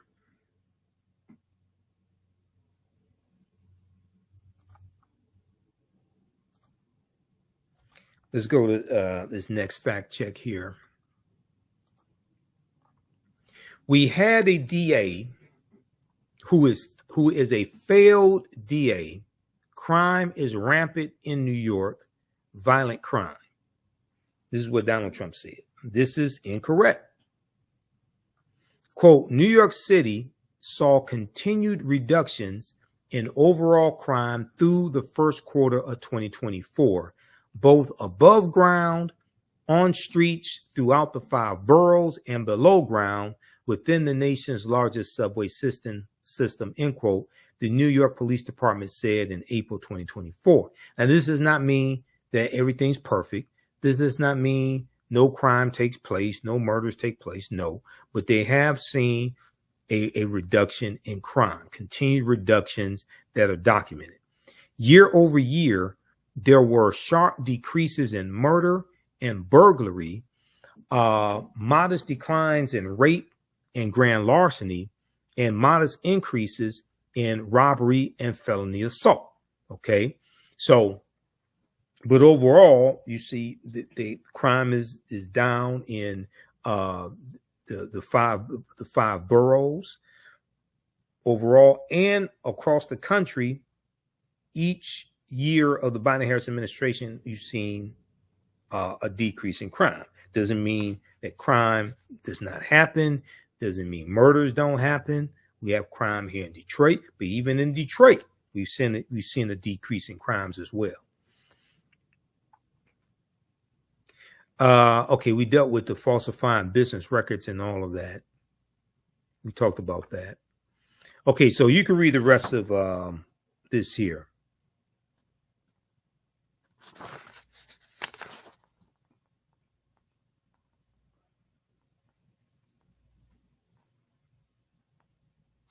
Okay, you can read the other fact checks, but I don't have time to go through all this. You can read the rest of this. From the Trump Tower lobby, a gusher of falsehoods about the trial. And a lot of news outlets have the fact checks on this, providing the evidence, breaking this down, showing how Donald Trump is just flat out lying, just flat out lying. But he appeals to a lot of ignorant people that don't read. Okay, now let's see. We did that. Let me see. All right, I think I got through all the articles. I have other articles, but that's enough. I think I got through most of what I wanted to get through dealing with that. But this is why elections have consequences. This is why this is so important. So I mentioned this when I was on Roland Martin Unfiltered on Friday.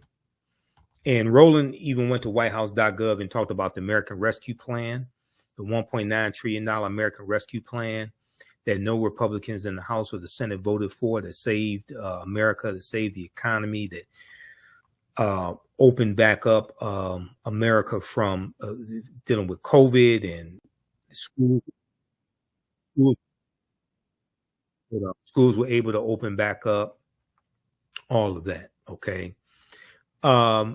This is at whitehouse.gov. This is a 36-page document that shows how the policies of the Biden-Harris administration are helping the African-American community.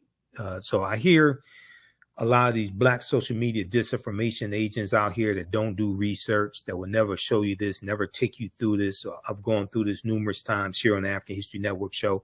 The reason why they won't show this to you, the reason why they won't take you through it, is because if they took you through it, then they would expose the fact that they've been lying when they say they haven't done anything to help Black people, anything like that. Now, as I've talked about before, Title VI of the 1964 Civil Rights Act, Section 601, non-discrimination and federally assisted programs, makes race-based policies illegal. It's illegal to have policies that are only for one race of people. You can go to archives.gov and read the 1964 Civil Rights Act, and it breaks this down. Or you can just Google, why are race-based policies illegal at the federal level? And that's the first thing that's going to come up.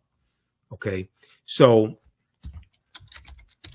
but when we go through and look at these policies, we see how overwhelmingly they've been helping the African-American community. The Biden-Harris administration advances equity and opportunity for Black Americans and communities across the country. Now, this version was last updated February 27th, 2023. They have a new version that came out in February 2024 that's condensed, and it's like 9 pages. This is the full 36-page one. I like to use this one. They talk about economic opportunity for African Americans, creating more than 12 million jobs total. Now it's over 15 million jobs. 2.6 million of those 15 million jobs went to African Americans. That's about 17% last time I checked. Okay. Lowering energy costs and creating economic opportunities through the Inflation Reduction Act. No Republicans in the House or the Senate voted for the Inflation Reduction Act. And this deals with fighting climate change. And we know African Americans are disproportionately hurt by climate change. Okay. Including African Americans who have been at the front line of climate change by lowering costs, advancing environmental justice while building a cleaner future. I'll go through and read all that. Making home efficiency upgrades more affordable, creating economic opportunities and good paying jobs, providing relief to farmers. The Inflation Reduction Act includes $5.3 billion that will provide relief to tens of thousands of farmers. Of that money, $3.1 billion will help distressed borrowers pay off their farm debts without ultimately taking the land or making the farmer ineligible for future assistance. An additional $2.2 billion will go to farmers who have suffered discrimination by the U.S. Department of Agriculture farm programs, making critical investments in Black families and communities in the American Rescue Plan. Historic expansion of the child tax credit, cutting child poverty to record lows for Black children. The child tax credit that was part of the $1.9 trillion American Rescue Plan, and no Republicans in the House or the Senate voted for this bill out of 260 Republicans in both the House and the Senate. It lifted 1 million African-American children out of poverty. Okay. Now it did expire, but you can get this back. You get 55 Democrats in the Senate. You can do a carve out to the filibuster. You can get that passed again. Okay. You can get that put in place again. Supporting child care providers and reducing child care costs for Black families. The American Rescue Plan provided a $39 billion lifeline to help child care providers stay open and compensate early childhood educators as they provide safety and healthy environments for children and help parents work. Okay, so you have Republicans saying open the child care centers, open the child care centers, open the schools back up, right, during COVID. But when it came time to fund opening the child care centers back up, when it came time to fund opening the schools back up, because you needed smaller classrooms, you had to pay for personal protection equipment, you needed to pay for new ventilation systems as well, right? Only Democrats voted for this bill. It was Democrats that wrote it, Democrats that wrote the bill. How you vote shows me what you value. Now, I'm neither Democrat nor Republican, but sure as hell ain't stupid. I can see who keeps voting against bills that are beneficial for us. States have already delivered American Rescue Plan stabilization grants to more than 200,000 child care providers, 1 in 5 of whom are African American, serving as many as 9.5 million children and their families.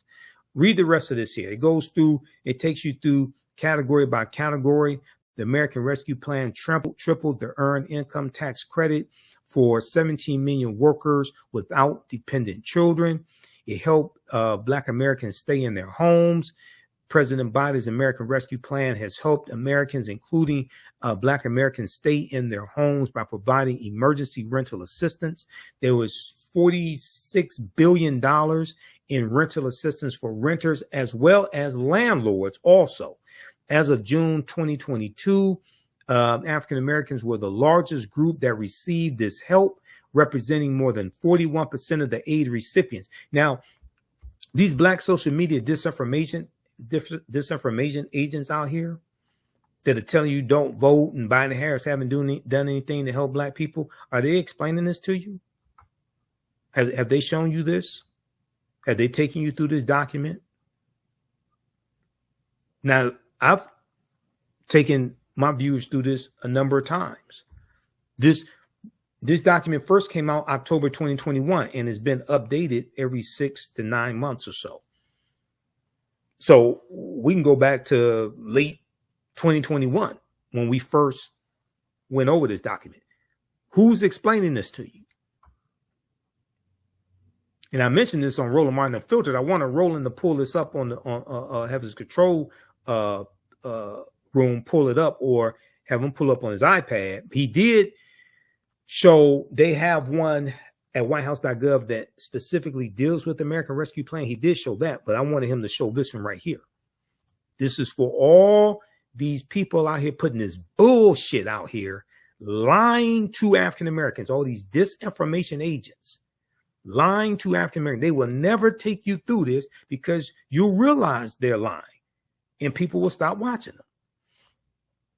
Extending a lifeline to struggling small businesses and expanding access to capital. It goes through and takes you through all this. You go to whitehouse.gov, they have other information there, like the $16 billion that have been allocated to HBCUs since 2021 from the Biden-Harris administration. It's a record. That's a record amount of funding over those 3 years for HBCUs, $16 billion.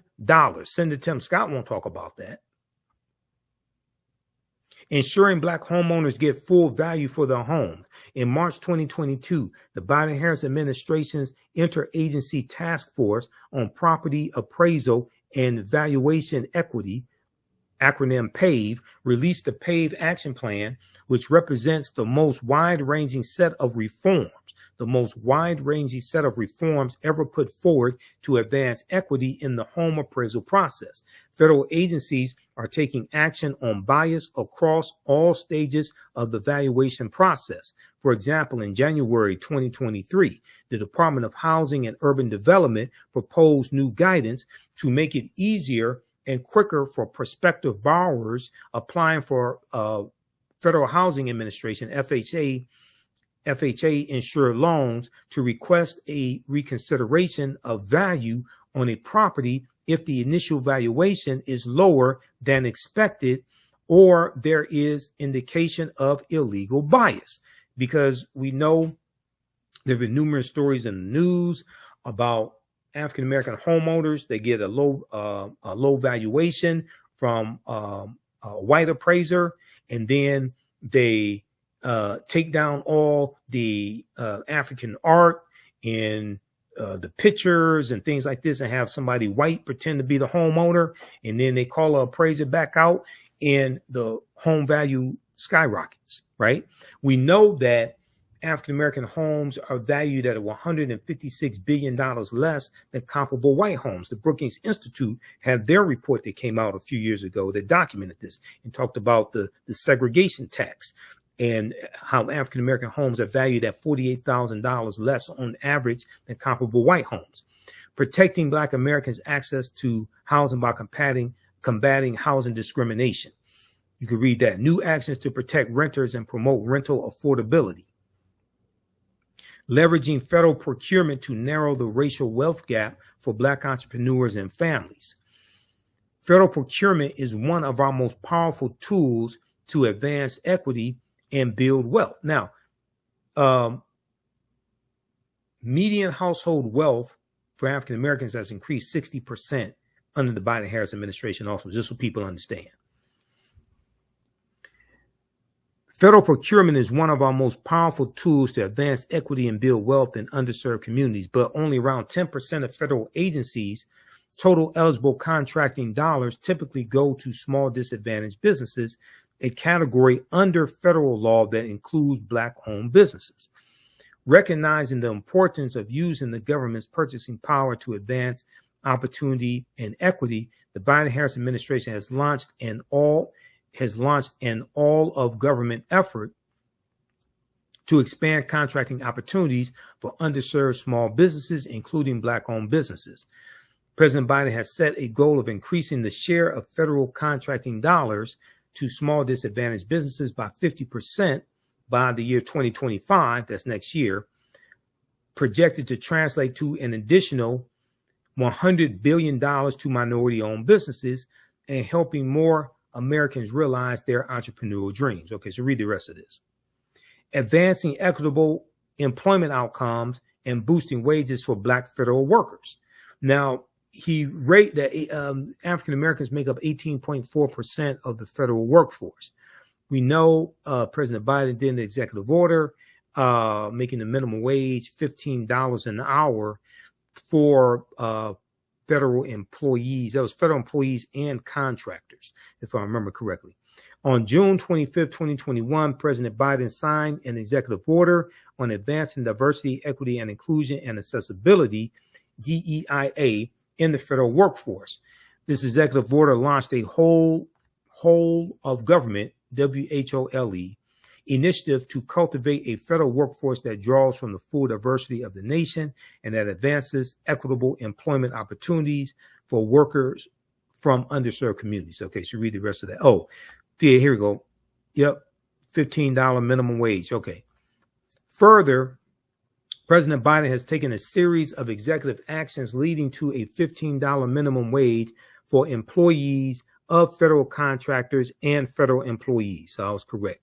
It's both federal employees and employees of federal contractors. These actions impacted more than 370,000 workers in 2022 alone, including African-American workers who disproportionately make up this population, helping to address long-standing wage disparities. Okay, who's explaining this to you? Reversing decades of disinvestment through bipartisan infrastructure law. That's the $1.2 trillion infrastructure bill. Okay, so read the rest of this here. I don't have time to get this. Is 36 pages. I don't have time to go through all this. But this and other documents like this are at whitehouse.gov, official website of the White House.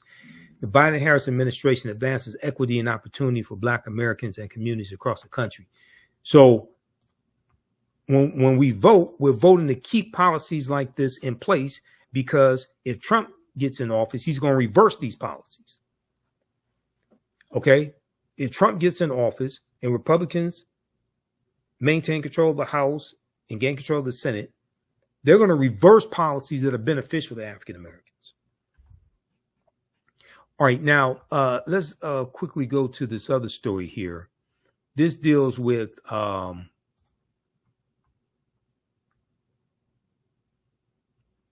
Negro Leagues. There was I posted this piece from CBSNews.com, and we talked about this on Roland Martin and Filter. We spoke with Josh Gibson's great grandson, actually. Josh Gibson of the Homestead Grays. Homestead Grays. I think I said Homestead Braves earlier. Homestead Grays. Josh Gibson becomes Major League Baseball career and season batting leader as Negro League Statistics Incorporated. And I saw a number of articles, and New York Times has a piece on this also that we posted on our Facebook fan page, The African History Network. And you have some people who are happy about this. You have others who voted for Donald Trump who are upset about it.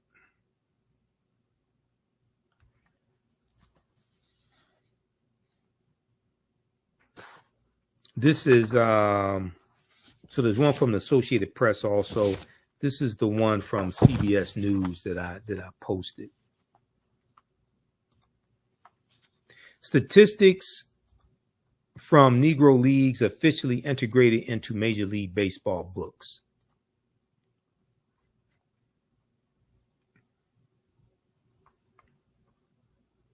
Just a second, let's flip over to this. Statistics from Negro Leagues officially integrated into Major League Baseball books, Major League Baseball record books. This is from May 29th, 2024, May 29th, 2024.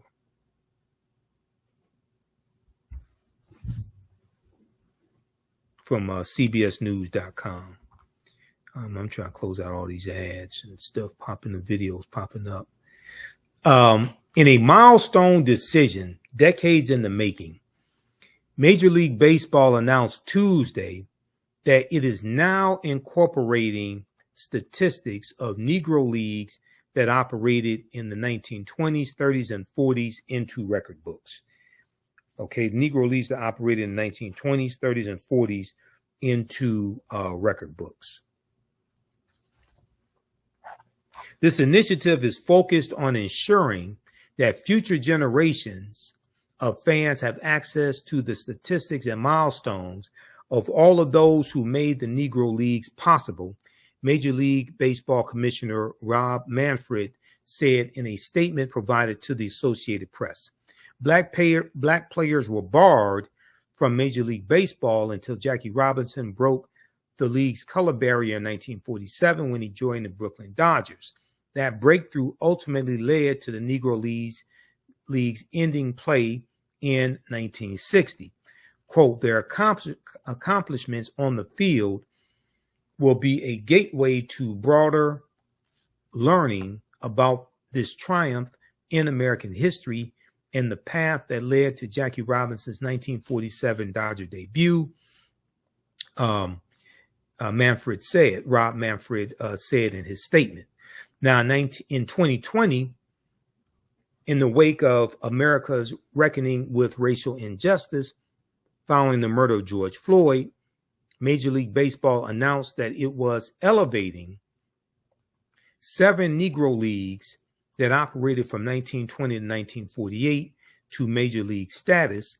A move at the time meant approximately 3,400 players in those Negro leagues could be recognized by Major League Baseball for their on-field achievements. Wednesday's announcement, however, will take that a step further. The immediate impact of the incorporation will see Josh Gibson, one of baseball's greatest players, take multiple records from the likes of Ty Cobb and Babe Ruth per CBS Sports. Here's Josh Gibson So this is during the 12th annual East-West All-Star Game of the Negro Leagues. This is 1944.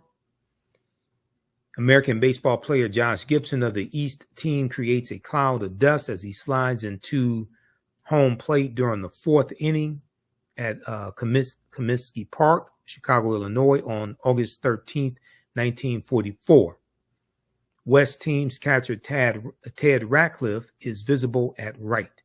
Now, Josh Gibson will become the all-time leader in career batting average and at 372, passing Ty Cobb's mark of 366, according to CBS Sports.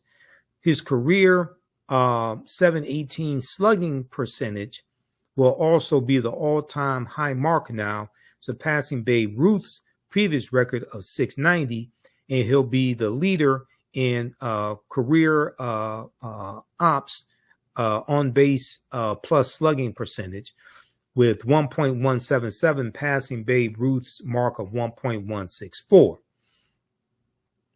Sean Gibson, who was on Roland Martin Unfiltered on Friday with us, Sean Gibson is the great grandson of Josh Gibson. He told USA Today in a statement on Tuesday, when you hear Josh Gibson's name, now it's not just that he was the greatest player in the Negro Leagues, but one of the greatest of all time. These aren't just Negro League stats. They're Major League Baseball stats. Okay. Now, so read the rest of this piece here. And some people are saying, well, the Negro Leagues, those players, they didn't play with the best players. Well, that's what people have been saying about Ty Cobb and Babe Ruth and the rest of them for years. The white players didn't play with the best players. The best players were in the Negro Leagues. They were segregated out of baseball. Now, when we look at this history here, and I brought this up to Sean Gibson, Josh Gibson's great grandson, because I was able to ask him a question. It was a gentleman's agreement in 1887. It was a gentleman's agreement that banned African-American players from being signed to contracts, new African-American players from being signed to contracts in Major League Baseball. It was not a written rule. Okay. There is let me see. I looked at, I was looking at something on this. I think it was, History of Baseball and Civil Rights in America. This is at baseballhall.org. This is Baseball Hall of Fame. And it takes you throughout history. And it talks about the Moses Fleetwood Walker, okay, who was the last African-American player on an otherwise all-white Major League team until Jackie Robinson broke the color barrier in 1947, right? But here's the thing: you can be an Afro-Cuban, or you could be Afro-Latino, and still be signed to a contract, okay? Or you could just say, you were Afro-Latino or something like that, and speak with an accent, and you could be signed to a contract. So this was specifically targeting African Americans, and this is, dealing with segregation. This gentleman's agreement was adopted shortly before Plessy versus Ferguson, 1896 U.S. Supreme Court case. The History of Baseball and Civil Rights in America. Okay, this is at baseballhall.org, and it takes you through this history here. 1865, 1876. So during the Reconstruction era, following the Civil War between the North and the South, America experiences an era known as Reconstruction. So we talk about this in my new class that starts up June 23rd that you can register for right now. Black resistance movements from the Haitian Revolution, U.S. Civil War, Civil Rights Movement, Black Power Movement, 1800 to 1968. Okay.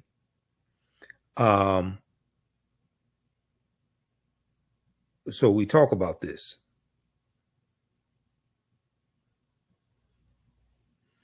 All right, now,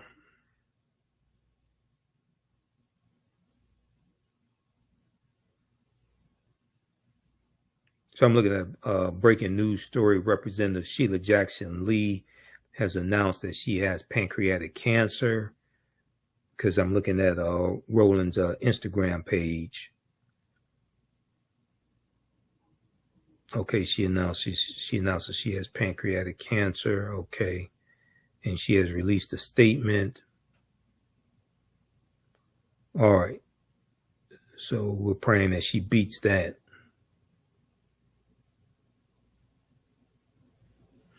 All right, now,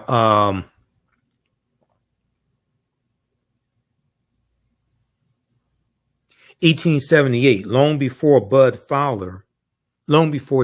Jackie Robinson came on the scene, Bud Fowler becomes the first black professional player to integrate white teams. Beginning in 1878, he will play in the minor leagues as a pitcher, catcher, and second baseman. Although Fowler, born in Fort Plain, a small town in upstate New York, he moved to Cooperstown, future site of the Hall of Fame, as a young boy. 1884, Moses Fleetwood Walker becomes the last black baseball player on an otherwise all-white major league team. Until Jackie Robinson in 1947. 1887, black players like Moses Fleetwood Walker would soon lose their place in baseball. In 1887, major league and minor league team owners adopted a secretive gentleman's agreement,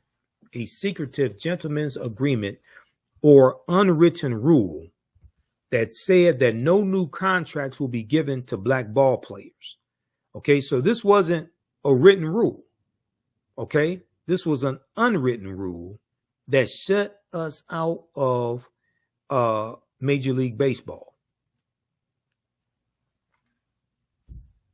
This gentleman's agreement, similar to Jim Crow laws adopted by some American states, effectively forces black ball players out of all professional leagues by 1900.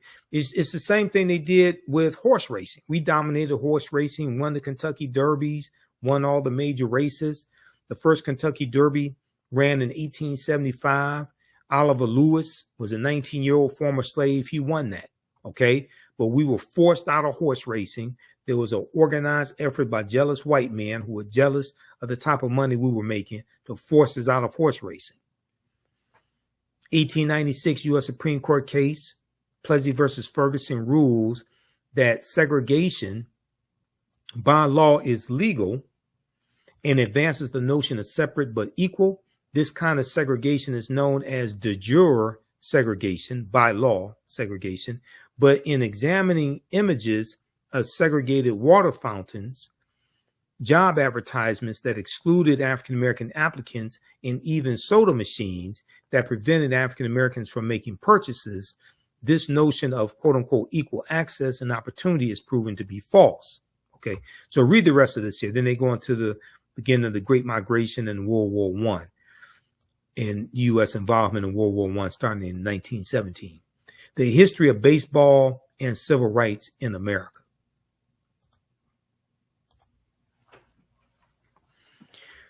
All right, now, lastly, last topic, and then I have to get out of here. And be sure to visit our website. If you, how do you all like this type of information? How do you all like this type of information? Give us a thumbs up, give us a heart, give us a like on this broadcast. Be sure to register for the online history classes that I teach on Saturdays and Sundays. We have a few more sessions of ancient Kemet, the Moors, and the Ma'afa. Kemet, one of the original names of Egypt. Ancient Kemet, the Moors, and the Ma'afa. Understand the transatlantic slave trade, what they didn't teach you in school. That's on sale, $60. We do the sessions live. All the sessions are archived and recorded. You can go back and watch anytime. So we have the information right on the homepage of our website. We do that Saturdays, 4 p.m. Eastern Standard Time. Click right here and register here. As soon as you register, you can watch the previous classes.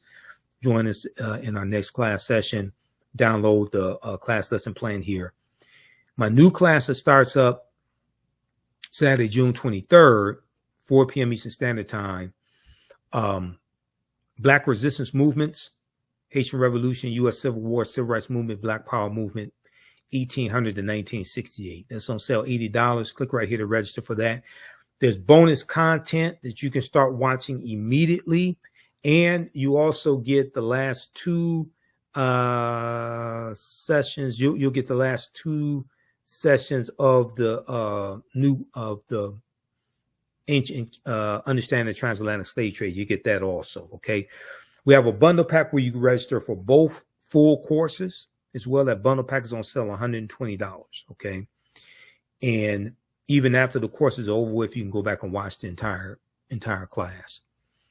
All right, now, and we'll post the link here. That's at our website, AfricanHistoryNetwork.com. Back on May 10th, when I was on Roland Martin Unfiltered, we talked about this story here of lawmakers, African-American lawmakers reintroducing the Crown Act. Okay, the Crown Act. And this fights discrimination against African-American hairstyles. There was a article from TheAHNShow.com that deals with this. And I was going through really researching this topic.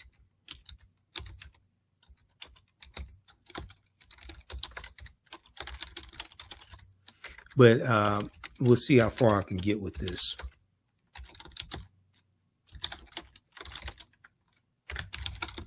So we remember that they tried to get the Crown Act passed before it passed the House of Representatives.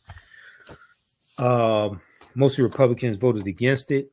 I think only 14 Republicans voted for it. It died in the Senate. Let's look at this from TheAHNShow.com. Black lawmakers reintroduce bill to ban hair discrimination. This is from May 1st, 2024 by Cheyenne Daniels for TheAHNShow.com. And Representative Bonnie Watts Coleman, Democrat from New Jersey. She's one of the ones spearheading this. Let's see. Representative Bonnie Watts Coleman and Senator Cory Booker gathered outside the Capitol with fellow lawmakers as well as Adjo Asamo, co-founder of the Crown Coalition, and announced in the Creating a Respectful and Open World for Natural Hair Act, or the Crown Act. Okay. Creating a Respectful and Open World for Natural Hair Act. Now, the Crown Act also deals with economic opportunity, fighting racism. It deals with school discipline issues and civil rights also. Representative Bonnie Watson Coleman said the lawmakers were reintroducing the bill for the simple reason that nobody, no worker, no student, no person should ever face discrimination because of how their hair grows out of their head, end quote. We cannot control the texture of our hair any way that we can't control the texture of our hair any way that we can control the color of our skin. Representative Bonnie Watson Coleman said. And yet, Black Americans routinely face discrimination simply because of the way their hair is. Now, a 2020 study from the year 2020 from Michigan State University and Duke Universities found that African American women with natural hair are often perceived as less professional and less competent than African American women with straightened hair or white women with straight or curly hair. Let me repeat that. A 2020 study from Michigan State University and Duke University found that African American women with natural hair are often perceived as less professional and less competent than African American women with straightened hair or white women with straightened or curly hair. They are also less likely to be referred for job interviews. Okay, so this has an economic impact also. They are also less likely to be referred for job interviews. More than 20% of Black women have been sent home from work because of their hair. 1/3 of Black women under the age of 40 believe they have been denied a job interview because of their hair. Quote, our hair plays a significant role in our overall well-being, self-esteem, cultural identity, and personal expression, Representative Bonnie Watson Coleman said. Discrimination against Black hair is discrimination against Black people. Discrimination against Black hair is discrimination against Black people, and we're going to put a stop to it, end quote. Now, the Crown Act would prohibit discrimination based on an individual's texture of hair or hairstyle that is coiled or tightly curled or in locks, cornrows, twists, braids, bantu knots, afros, and any other style of hair commonly associated with a race or national origin in the definition of racial discrimination. Nobody should face harassment. Nobody should face harassment or discrimination based on their natural hair. And the Crown Act is an effort to heal a systemic bias that tells Black people that who they inherently are is wrong, Senator Cory Booker said. Prejudice against Black hair demeans an important foundation of our identity and cultural heritage, he continued. It's time that the long and storied history of implicit and explicit biases against natural hair comes to an end. Black hair is beautiful in all of its forms and styles, and we must ensure individuals are free to express their cultural identities without fear of prejudice or bias. So then they go on to talk about Representative Stephen Horsford, who's chair of the Congressional Black Caucus as well. And let me see. I'm just looking at here some comments. Okay. They talk about anti-Blackness. Representative Asamoah, co-founder of the Crown Coalition.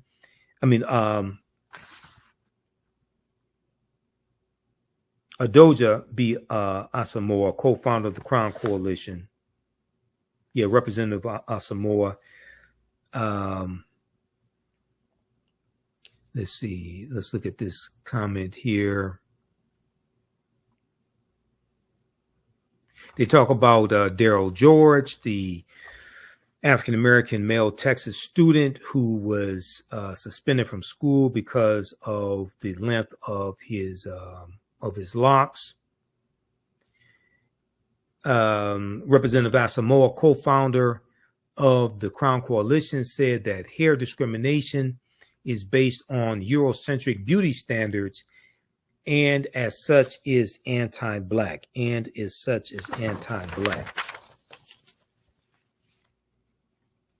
Now, this also deals with issues of African-American children being disciplined more in school.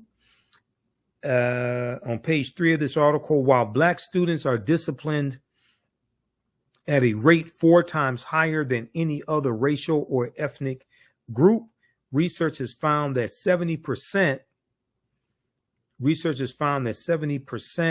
of all suspensions are discretionary, with many stemming from dress code violations, including unapproved hairstyles.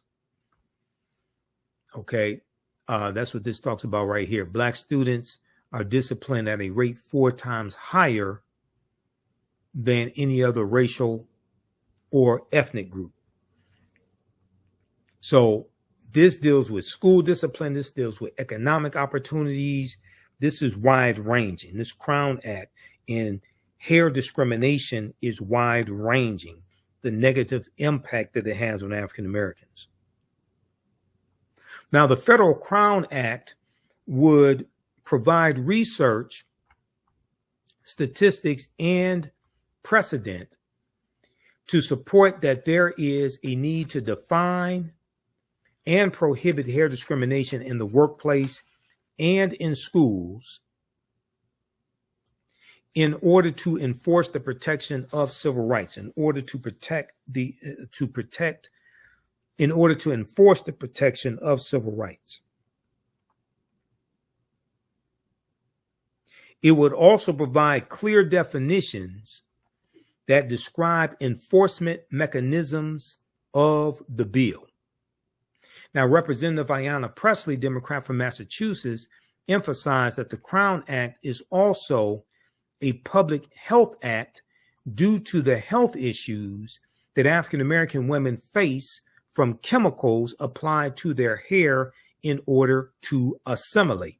The Crown Act is also a public health act due to the health issues African American women face from chemicals applied to their hair in order to assimilate.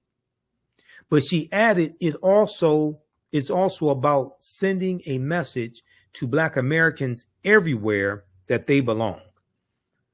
She said, whether you are a student in the classroom, an employee in the workplace, or the next Supreme Court justice, you belong everywhere exactly as you are. Okay, so read this piece here from thehill.com dealing with the Crown Act. Black lawmakers reintroduce bill to ban hair discrimination. This is from May 1st, 2024. CNN.com also has a piece on this as well, because I looked at numerous articles on this. I want to go to this story here from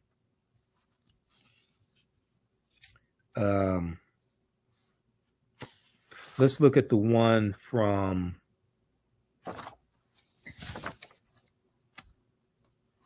Reuters.com. We may look at the one from CNN also. There's another one from CNN. There's probably 3 more articles we'll look at. One from CNN is from October 22nd, 2022. When it comes to their hair, Black women face a difficult choice. But let's look at this one from Reuters.com. Now, this is from November 4th, 2023. November 4th, 2023. Thousands of Black women claim hair relaxers gave them cancer. And there's a class action lawsuit that has been filed.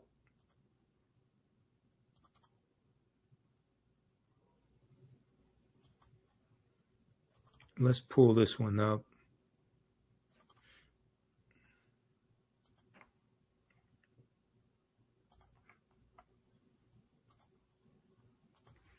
Thousands of black women claim hair relaxers gave them cancer.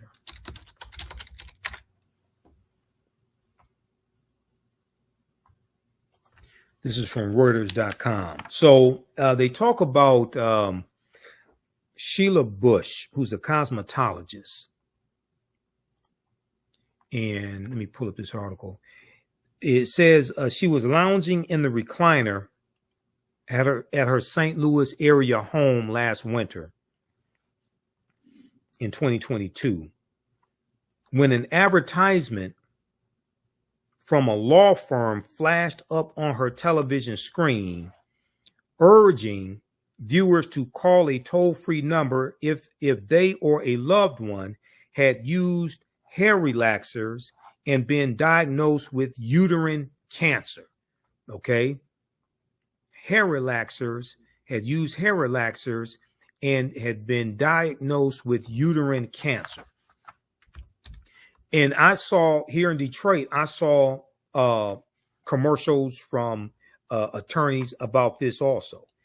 After seeing the ad 3 times, Sheila Bush, who said she had used hair relaxers every 6 weeks for most of her life and was diagnosed with uterine cancer about a decade ago, decided to pick up the phone. And here's a picture of Sheila Bush here. The ads that Sheila Bush saw on television, as well as on her social media feeds, were part of a nationwide effort by law firms to sign up black women to file lawsuits alleging at least a dozen cosmetic companies,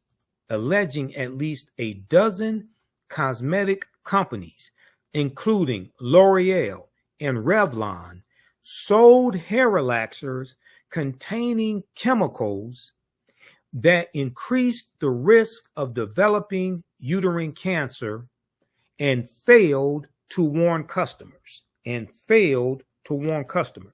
Now, the recruitment campaign launched in October 2022, days after a U.S. National Institutes of Health, NIH, U.S. National Institutes of Health study found an association, though not a causal link, but an association between frequent use of chemical hair relaxers and uterine cancer. Okay, this study from the U.S. National Institutes of Health, NIH, found an association between frequent use of chemical hair relaxers and uterine cancer.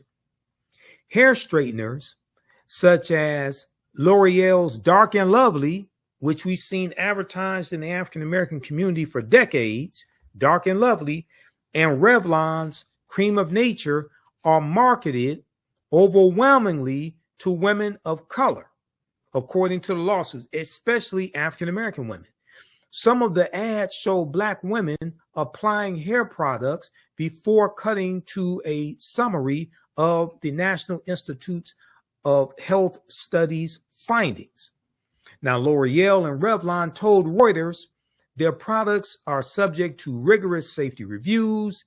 The companies noted that the authors of the NIH study said they did not draw definitive conclusions about the cause of the women's cancers, and that more research is warranted.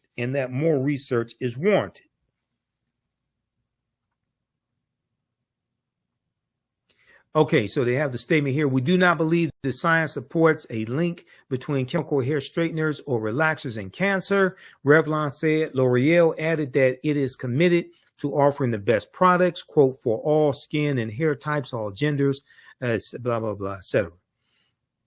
Now, let me look at my notes here just a second. Now, the cases face hurdles in addition to potential limitations of the MIH study. But the cases face hurdles. In addition to the potential limitations of the NIH study, plaintiffs are suing multiple companies, and if women lack receipts, they may struggle to provide evidence that they used specific products.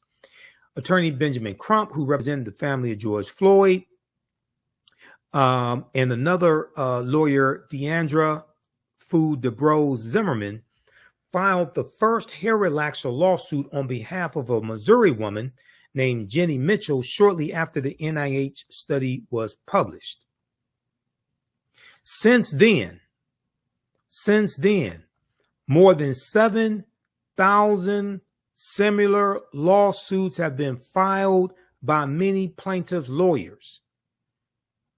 More than 7,000 similar lawsuits have been filed.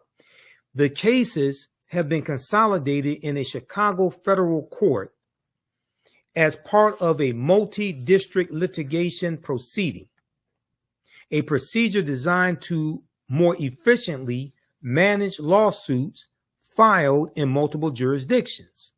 Even though the legal claims asserted in the lawsuits don't allege racial discrimination, attorney Benjamin Crump says the cases should be viewed as essentially civil rights issues,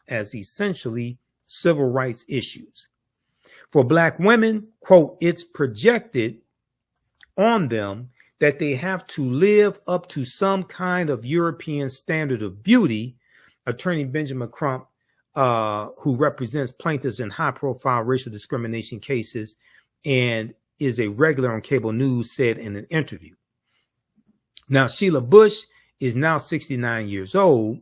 She told Reuters about being mocked by white children in the schoolyard of her St. Louis school for her quote-unquote cotton hair,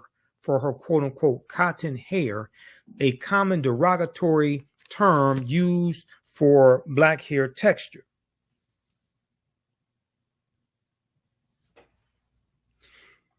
She said, quote, you felt as though you did not belong or weren't as good as they were, Sheila Bush said, who was born in 1954, the same year as the landmark U.S. Supreme Court decision, Brown versus Board of Education, which found racial segregation in public schools unconstitutional. Now, the vast majority of the plaintiffs are women of color, according to Jane Conroy, a lawyer whose firm has filed at least 550 hair relaxer cases, adding that attorneys don't have full demographic data of their clients.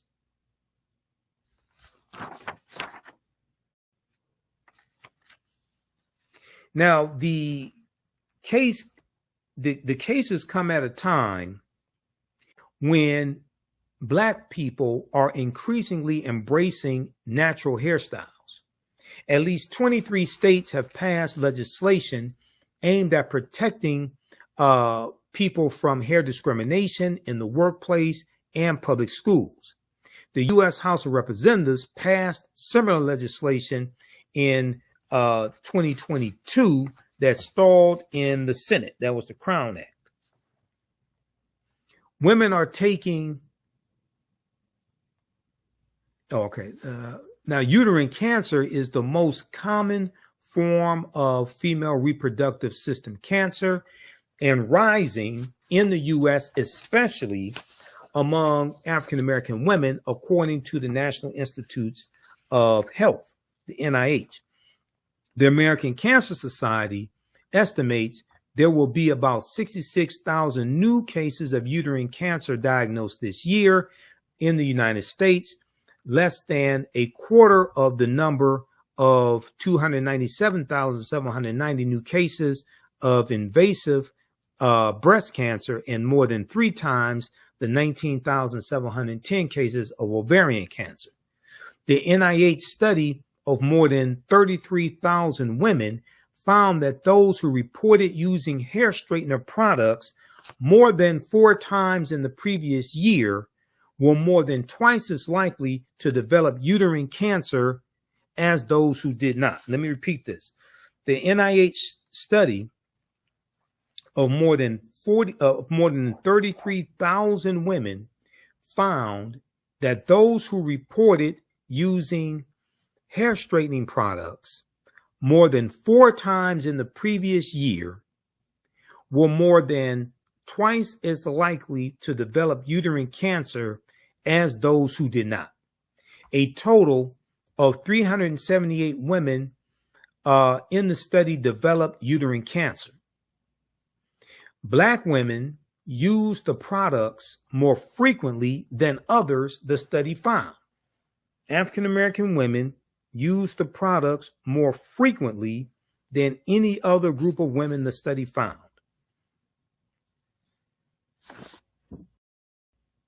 All right, read this here. Read the rest of this article. They also go on to talk about formaldehyde, which is a carcinogen and is used in some of these products. The U.S. There was a ban on formaldehyde. It was used. The U.S. Food and Drug Administration plans to propose next April, which would be April 2024, a rule that would ban formaldehyde and formaldehyde-releasing chemicals from hair straightening products. So I'm not sure if that ban is going into effect yet. An agency spokesperson provided no further details on timing. Formaldehyde is a known carcinogen and has been linked to nasopharyngeal cancer and leukemia, according to the World Health Organization, the WHO. The NIH study said phthalates and the other chemicals are suspected endocrine disruptors, which can interfere with the body's hormones and are suspected of contributing to cancer risks. That deals with the endocrine system, okay? And these are endocrine disruptors. All right, so read the rest of this article here from Reuters.com. Thousands of Black women claim hair relaxers gave them. Thousands of Black women claim hair relaxers gave them cancer.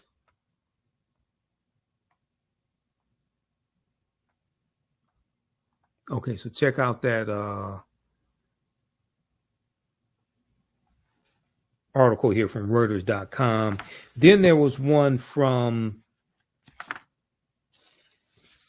NBCnews.com dealing with what Black women should know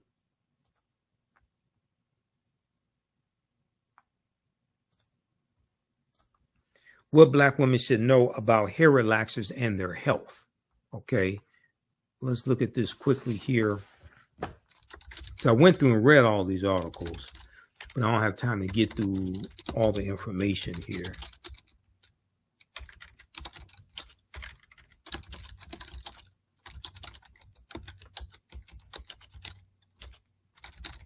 All right, give us a thumbs up, give us a heart, give us a like on this broadcast. How you all like this type of information? If you like this type of information, be sure to support the African History Network, and you can support us through Cash App or PayPal, but also register for the online history classes that I teach on Saturdays and Sundays. Visit our website, AfricanHistoryNetwork.com, AfricanHistoryNetwork.com.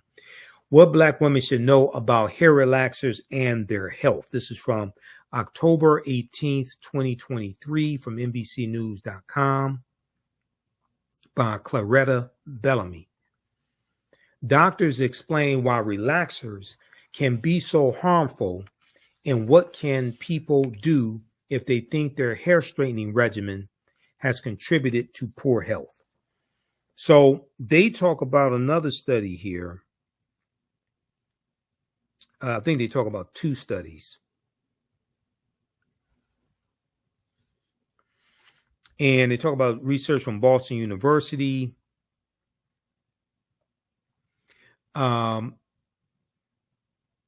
Several landmark studies have been published in the last year, highlighting the link between chemical hair relaxers, which break down proteins in hair to straighten it, and increased rates of uterine cancer, increased rates of uterine cancer. And last week, after pressure from Democratic reps Ayanna Pressley of Massachusetts and Chantel Brown of Ohio, the Food and Drug Administration proposed a ban on hair smoothing and hair straightening products containing formaldehyde, an ingredient known to cause cancer. As more research continues to reveal potential dangers, hundreds of Black women have filed lawsuits against big-name beauty and cosmetic retailers like L'Oreal and Revlon, blaming their chemical hair straighteners as causes of uterine cancer, fibroid tumors, and infertility. As causes of uterine cancer, fibroid tumors, and infertility. The latest research on the effects of hair relaxers was published on October 10th, 2023 by Boston University. According to the Black Women's Health Study, or BWHS, postmenopausal Black women who have used chemical hair relaxers more than twice a year or for more than 5 years have an increased risk of developing uterine cancer. In the following 44,798 Black women the study followed 44,798 Black women for up to 22 years. Researchers found a higher rate of uterine cancer among postmenopausal African American women who reporting having used chemical hair relaxers for at least 10 years, regardless of frequency. Okay, regardless of frequency. Better grasping Black health and the factors that contribute to racial disparities in cancer was the intent behind the 22-year study. Let me go to this quote here. To Representative Ayanna Pressley, oversight into these ingredients touches upon generational issues that Black women have long grappled with. For generations, systemic racism and anti-Black hair sentiment have forced Black women to navigate the extreme politicization of hair. We've seen this play out in schools and in the workplace, where Black folks have been criminalized, punished, or overlooked in personnel decisions just for how our hair grows out of our head. As a result, Black women have turned to straightened or relaxed hair as an attempt to advance socially and economically. As a result, Black women have turned to straightened or relaxed hair as an attempt to advance socially and economically. But regardless of how we wear our hair, we should be able to show up in the world without putting our health at risk, and manufacturers should be prevented from making a profit at the expense of our health.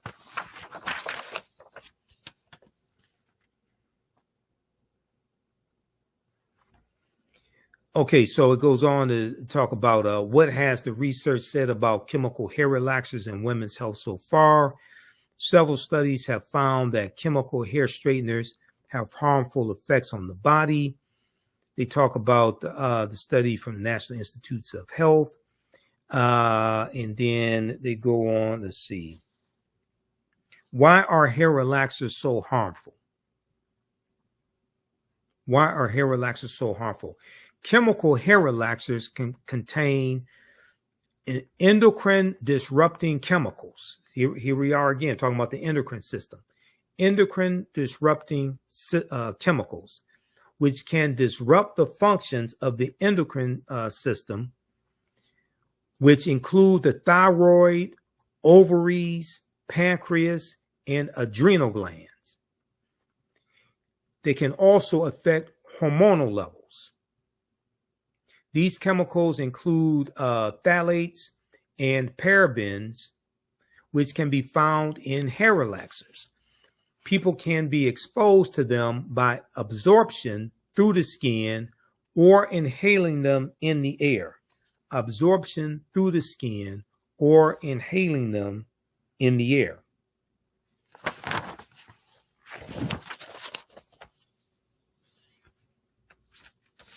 All right, read the rest of this article here from NBCnews.com. Excellent article. This is actually NBC News Black, which is their African-American platform. What Black women should know about hair relaxers and their health. This is from October 18th, 2023. All right, and then also CNN has this article called "When It Comes to Their Hair,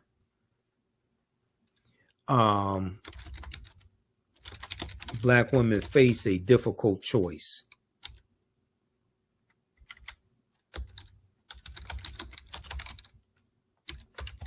You can take a look at this. This is from October 22nd, 2022.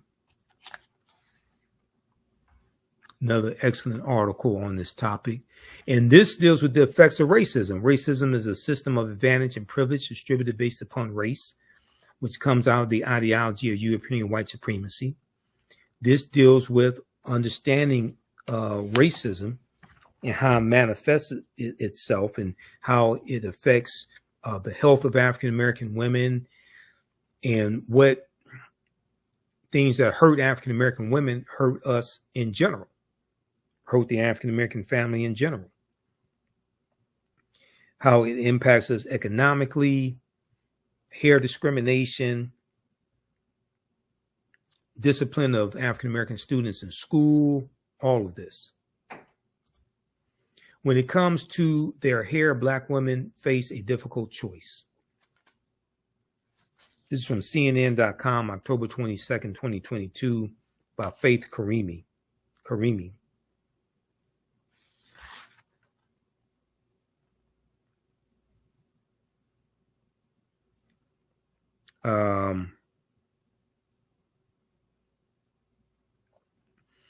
Page 2 of this article, the findings follow a similar, let's see, so they talk about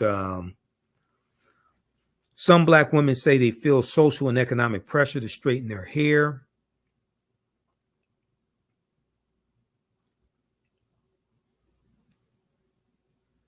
Some Black women say they feel social and economic pressure to straighten their hair. The research published in the Journal of the National Cancer Institute, found a connection between using certain hair straighteners, such as chemical relaxers and pressing products, and an increased risk of uterine cancer, the most common cancer of the female reproductive system. The association between the hair straightening products and uterine cancer cases was most pronounced for Black women, who made up 7.4% of the study participants, but almost 60% of those who reported ever using hair straighteners. Almost 60% of those who ever reported using hair straighteners. The findings follow a similar study in 2019 that linked the use of permanent hair dye and chemical hair straighteners to a higher risk of breast cancer. That was a 2019 study. I read about that one also. I remember when that came out. The risk was more than 6 times higher for Black women. So this 2019 study linked the usage of permanent hair dye and chemical hair straighteners to a higher risk of breast cancer.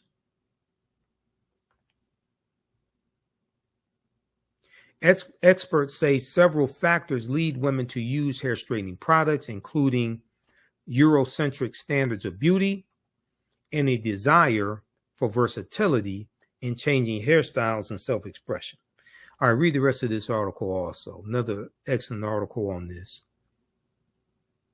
topic. When it comes to their hair, Black women face a difficult choice.